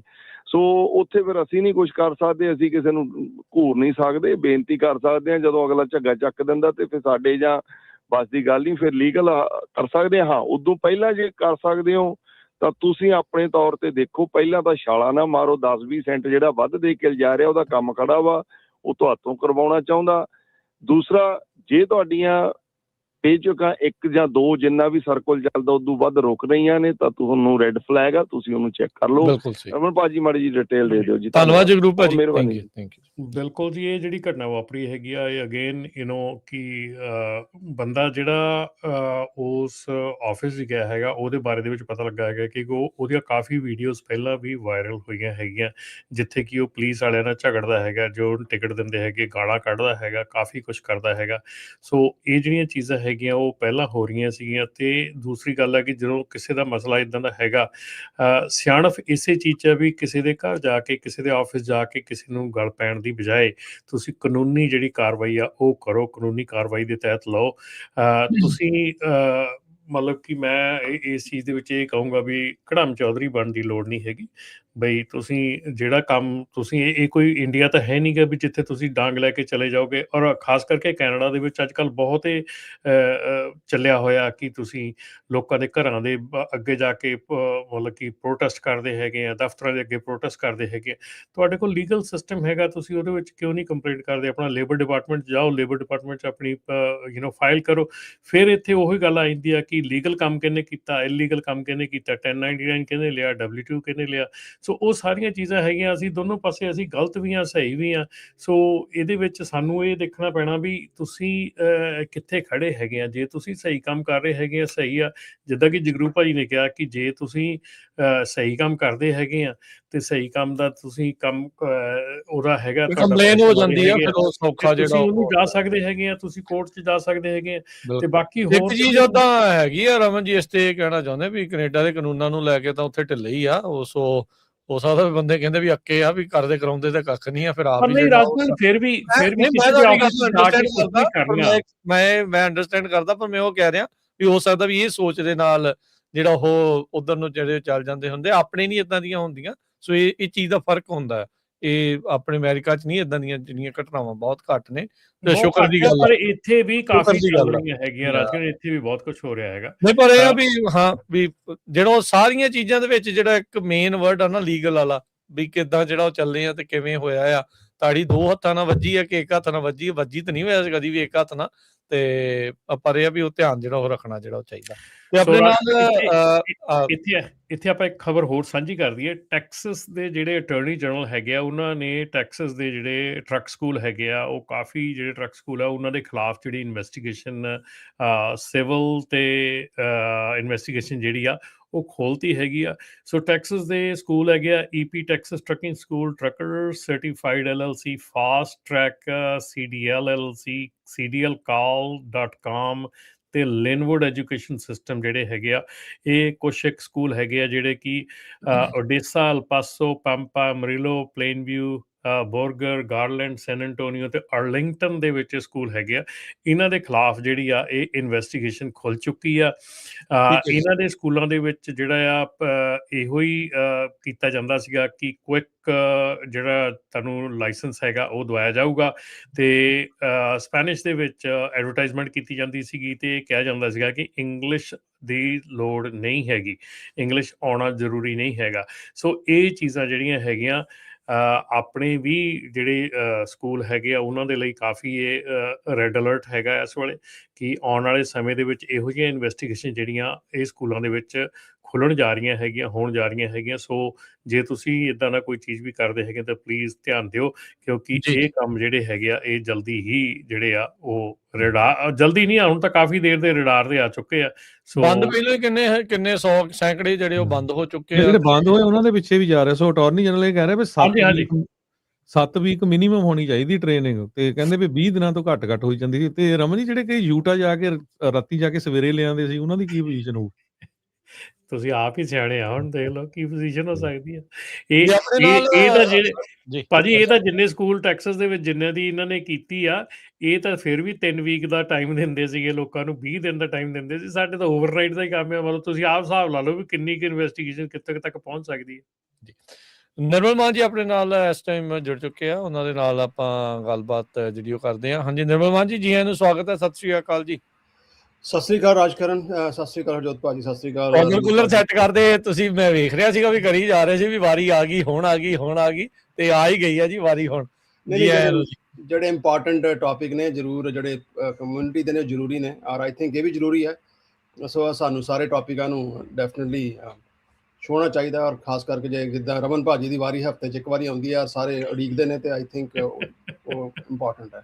ਨਹੀਂ ਬਿਲਕੁਲ ਤੁਸੀਂ ਵੀ ਨਾਲ ਹੀ ਇੰਪੋਰਟੈਂਟ ਆ, ਕਿਉਂਕਿ ਇਸ ਟਾਈਮ ਜਿੱਦਾਂ ਦੇ ਹਾਲਾਤ ਬਣੇ ਪਏ ਆ ਨਿਰਮਲ ਮਾਨ ਜੀ, ਵੀ ਹਰ ਇੱਕ ਬੰਦਾ ਇਹੀ ਭਾਲ ਕਰ ਰਿਹਾ ਵੀ, ਕਿਉਂਕਿ ਹੁਣ ਕਰਜ਼ੇ ਦਾ ਦੇਣ ਤਾਂ ਅਮਰੀਕਾ 'ਚ ਸਾਰਿਆਂ ਦੇ ਉੱਤੇ ਹੀ ਆ, ਕਿਸੇ ਨਾ ਕਿਸੇ ਤਰੀਕੇ ਦਾ ਭਾਰਤ ਆ ਜਿਹੜਾ ਉਹ ਹੈਗਾ ਆ ਵੀ ਕਿੱਦਾਂ ਸਿਚੁਏਸ਼ਨ ਜਿਹੜੀਆਂ ਉਹ ਬਦਲ ਜਾਂਦੀਆਂ ਕੁਛ ਹੀ ਮਹੀਨਿਆਂ ਦੇ ਵਿੱਚ, ਜਿਹੜੀਆਂ ਸਿਚੁਏਸ਼ਨ ਜਿਹੜੀਆਂ ਬਦਲ ਗਈਆਂ ਬਹੁਤ ਸਾਰੇ ਲੋਕਾਂ ਦੇ ਲਈ, ਵੀ ਉਹਦੇ ਵਿੱਚ ਫਿਰ ਤੁਹਾਡੀ ਜਿਹੜੀਆਂ ਸਰਵਿਸਿਜ਼ ਆ ਊੜਾ ਡੈਟ ਰਿਲੀਫ ਵਾਲੀ, ਉਹ ਕਿੱਦਾਂ ਹੈਲਪ ਕਰ ਸਕਦੀ? ਜੀ ਬਿਲਕੁਲ, ਜਿੱਦਾਂ ਕੱਲ ਚੇਅਰਮੈਨ ਪਾਲ ਨੇ ਕਿਹਾ ਹੀ ਹੈ ਕਿ ਇਸ ਟਾਈਮ ਜੋ ਹਾਲਾਤ ਚੱਲਦੇ ਪਏ ਨੇ, ਔਰ ਖਾਸ ਕਰਕੇ એનર્ਜੀ ਕ੍ਰਾਈਸਿਸ ਕਰਕੇ, ਔਰ ਔਨ ਟੌਪ ਆਫ ਦੈਟ ਜਿਹੜਾ ਥਰੂ ਆਊਟ ਇਨਫਲੇਸ਼ਨ ਹੈ ਉਹ 2% ਦੇ ਟਾਰਗੇਟ ਔਰ 3. ਉਹਨਾਂ ਨੇ ਕੱਲ 3.2 ਕਿਹਾ ਸੀ, ਪਰ 3.2 3.3 ਦੇ ਵਿੱਚ ਜਿਹੜੀ ਚੱਲਦੀ ਪਈ ਆ। ਸੋ ਆਉਣ ਵਾਲੇ ਮਹੀਨਿਆਂ ਦੇ ਵਿੱਚ ਅਨਫੋਰਚੂਨੇਟਲੀ ਉਹਨਾਂ ਕਿਹਾ ਕਿ ਰਿਸੈਸ਼ਨ ਅਜੇ ਸ਼ੁਰੂ ਹੋਈ ਆ and it's going to get worse, it's not peaked yet. So ਔਰ ਇਹ ਜਿੱਦਾਂ ਅਸੀਂ ਨਹੀਂ ਕਹਿ ਰਹੇ, one of the most educated person in economy ਜਿਹੜਾ US ਦਾ ਉਹ ਕਹਿ ਰਿਹਾ। ਸੋ ਚੀਜ਼ਾਂ ਖਰਾਬ ਹੁੰਦੀਆਂ ਪਈਆਂ ਨੇ ਔਰ ਆਉਣ ਵਾਲੇ ਟਾਈਮ ਵਿੱਚ ਹੋਰ ਖਰਾਬ ਹੋਣੀਆਂ ਪੈਂਦੀਆਂ ਨੇ, ਹੋ ਰਹੀਆਂ ਨੇ। ਔਰ ਅਜੇ ਵੀ ਕਈ ਮੈਂ ਹੁਣ ਦੇਖਣਾ ਕਿ ਚਲੋ ਜਿੱਦਾਂ ਕਿ ਰਮਨ ਭਾਜੀ ਨੇ ਕਿਹਾ ਕਿ ਤੁਸੀਂ ਵੀ ਗੱਲ ਕਰਦੇ ਪਏ ਹੋ ਕਿ ਟਰੱਕਿੰਗ ਜਿਹੜੀ ਹੈ ਇਨ ਸਰਟਨ ਕੇਸਿਸ ਇੰਪਰੂਵ ਹੁੰਦੀ ਪਈ ਹੈ, ਕੁਛ ਬਿਜ਼ਨਸ ਖੋਲ੍ਹਿਆ ਪਿਆ। ਔਰ ਕਈ ਸਾਡੇ ਐਸੇ ਕਲਾਇੰਟ ਨੇ ਜਿਨ੍ਹਾਂ ਨੇ ਪਿਛਲੇ ਸਾਲ 1.5 ਸਾਲ ਦੇ ਵਿੱਚ ਆਪਣਾ ਡੈਟ ਸੈਟਲ ਕਰਾ ਲਿਆ ਹੈ, ਹੁਣ they are back on track. So ਕਈ ਇਦਾਂ ਦੇ ਨੇ ਅਜੇ ਵੀ ਛਛੋਪੰਜ ਪਏ ਨੇ, ਕੋਈ ਗੱਲ ਨਹੀਂ ਭਾਜੀ ਕਰਦੇ ਆ ਕਾਲ, ਪਹਿਲਾਂ ਆਪਾਂ ਕੰਸਲਟ ਕਰ ਲਈਏ ਆਪਣੇ ਫਲਾਣੇ ਨਾਲ ਢਮਕਾਣੇ ਨਾਲ। ਸੋ ਅਜੇ ਵੀ ਪਿਛਲੇ ਤਕਰੀਬਨ ਆਲਮੋਸਟ 20 ਸਾਲ ਹੋ ਗਏ ਨੇ ਸਾਨੂੰ ਕੰਮ ਕਰਦੇ ਆ, ਔਰ ਅਜੇ ਵੀ ਕਈ ਵਾਰ ਕਈ ਐਸੀਆਂ ਕਾਲਾਂ ਹੁੰਦੀਆਂ ਨੇ ਜਿਹੜੇ ਇਹ ਸੋਚਦੇ ਨੇ ਕਿ this is too good to be true.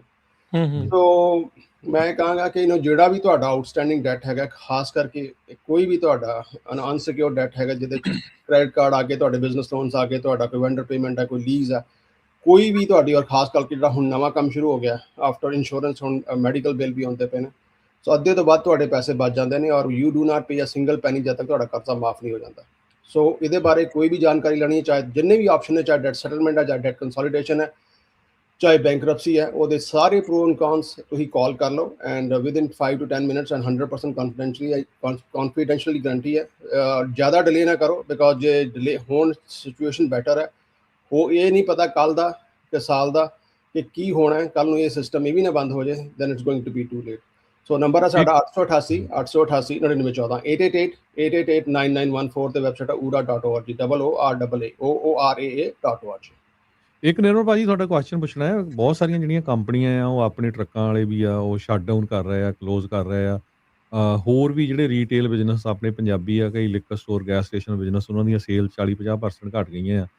So ਮੈਂ ਵੀ ਕਾਫੀ ਸਰਚ ਕਰਦਾ ਸੀ, ਕਹਿੰਦੇ ਵੀ ਜੇ ਤੁਸੀਂ ਕੰਪਨੀ ਸ਼ਟ ਡਾਊਨ ਕਰਤੀ ਆ, ਜਿਨ੍ਹਾਂ ਨੇ SBA ਲੋਨ ਲਿਆ ਆ ਉਹ ਤੁਹਾਨੂੰ ਪੇਮੈਂਟਾਂ ਦੇਣੀਆਂ ਪੈਣੀਆਂ ਆ, ਉਹ ਪੇਮੈਂਟਾਂ ਤੋਂ ਨਹੀਂ ਤੁਸੀਂ ਬਚ ਸਕਦੇ ਹੈਗੇ। 100% ਜੇ ਕੋਈ ਵੀ ਤੁਹਾਡਾ ਜਿਹਦੇ ਚ ਉਹ ਕਹਿੰਦੇ ਜੀ ਸਾਡੀ ਕੰਪਨੀ ਬੰਦ ਹੋ ਗਈ, ਅਸੀਂ ਕੰਪਨੀ ਦਾ ਲੋਨ ਲਿਆ ਸੀ, ਐਜ਼ ਲੌਂਗ ਜਿਹੜਾ ਬੰਦਾ ਜਿਹਨੇ ਲੋਨ ਲਿਆ, ਸਾਡੇ ਕੋਲ ਐਸੇ ਕੇਸਿਸ ਆਏ ਨੇ ਜਿੰਨਾ ਚਿਰ ਤੁਸੀਂ ਆਪ ਜਿਉਂਦੇ ਹੋ it's very difficult to get it. ਔਰ ਪ੍ਰੋਬਲਮ ਇਹ ਨਹੀਂ ਕਿ ਸਿਰਫ ਹਰਜੋਤ ਭਾਜੀ ਕਿ ਉਹ ਮਾਫ ਕਰ ਦਿੰਦੇ ਉਹ ਲੋਨ ਤੁਹਾਡਾ, ਜਿਹੜਾ ਪਹਿਲੀ ਗੱਲ ਤੇ ਉਹਨੂੰ ਕਲੈਕਸ਼ਨ ਟ੍ਰੈਜਰੀ ਕਰਦੀ ਹੈ, ਗਵਰਨਮੈਂਟ ਟ੍ਰੈਜਰੀ ਕਰਦੀ ਹੈ, ਤੁਸੀਂ ਇਹਨੂੰ ਬੈਂਕਰਪਸੀ ਨਾਲ ਵੀ ਤੁਸੀਂ ਰਾਈਟ ਆਫ ਨਹੀਂ ਕਰ ਸਕਦੇ। ਔਰ ਪਹਿਲੇ ਦਿਨ ਤੇ ਜਿੱਦਣ ਤੁਸੀਂ ਡਿਫਾਲਟ ਹੁੰਦੇ ਹੋ 25% ਉਹਦੇ ਉੱਤੇ ਹੋਰ on top of that fee add ਕਰ ਦਿੰਦੇ ਨੇ। So it's extremely lethal. ਆਪਾਂ ਲੋਕਾਂ ਨੂੰ ਜਿੱਦਾਂ ਦੀਆਂ ਆਦਤਾਂ ਪਈਆਂ ਨੇ ਕਿ ਹਾਂ ਵੀ ਕਈ ਕਾਲਾਂ ਆਉਂਦੀਆਂ ਨੇ, ਭਾਜੀ ਅਸੀਂ ਧਿਆਨ ਨਹੀਂ ਦਿੱਤਾ, ਚਿੱਠੀ ਆਈ, ਚਿੱਠੀ ਪਾੜ ਕੇ ਸੁੱਟ ਦਿੱਤੀ, ਦੂਜੀ ਵੀ ਪਾੜ ਕੇ ਸੁੱਟ ਦਿੱਤੀ, ਹੁਣ ਕੀ ਹੋ ਸਕਦਾ।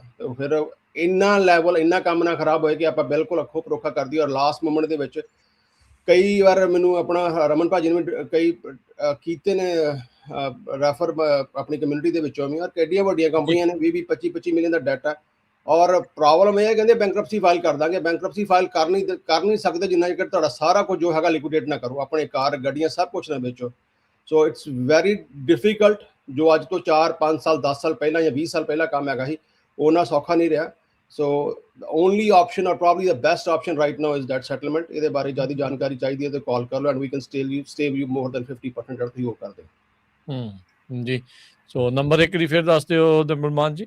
ਜੀ ਨੰਬਰ 888 888 9914 888 9914। ਤੁਸੀਂ ਸਾਰਾ ਕੁਝ ਪੇ ਕਰਨ ਦੇ ਬਾਅਦ ਹੀ can save more than 50%। Thank you Nirmal ji, thank you Raman ji, thank you Harjot ਜੀ। ਪ੍ਰੋਗਰਾਮ ਅੱਜ ਦਾ ਅਪਡੇਟ ਟਰੱਕਿੰਗ ਦਾ ਇੱਥੇ ਜਿਹੜਾ ਹੁਣ ਸਮਾਪਤ ਆ। ਮਿਲਾਂਗੇ ਫਿਰ ਆਪਾਂ ਤੁਹਾਨੂੰ ਸਾਰਿਆਂ ਨੂੰ ਅਗਲੀ ਵਾਰ। ਉਦੋਂ ਤੱਕ ਲਈ ਪਿਆਰ ਭਰੀ ਸਤਿ ਸ਼੍ਰੀ ਅਕਾਲ। ਸਤਿ ਸ਼੍ਰੀ ਅਕਾਲ।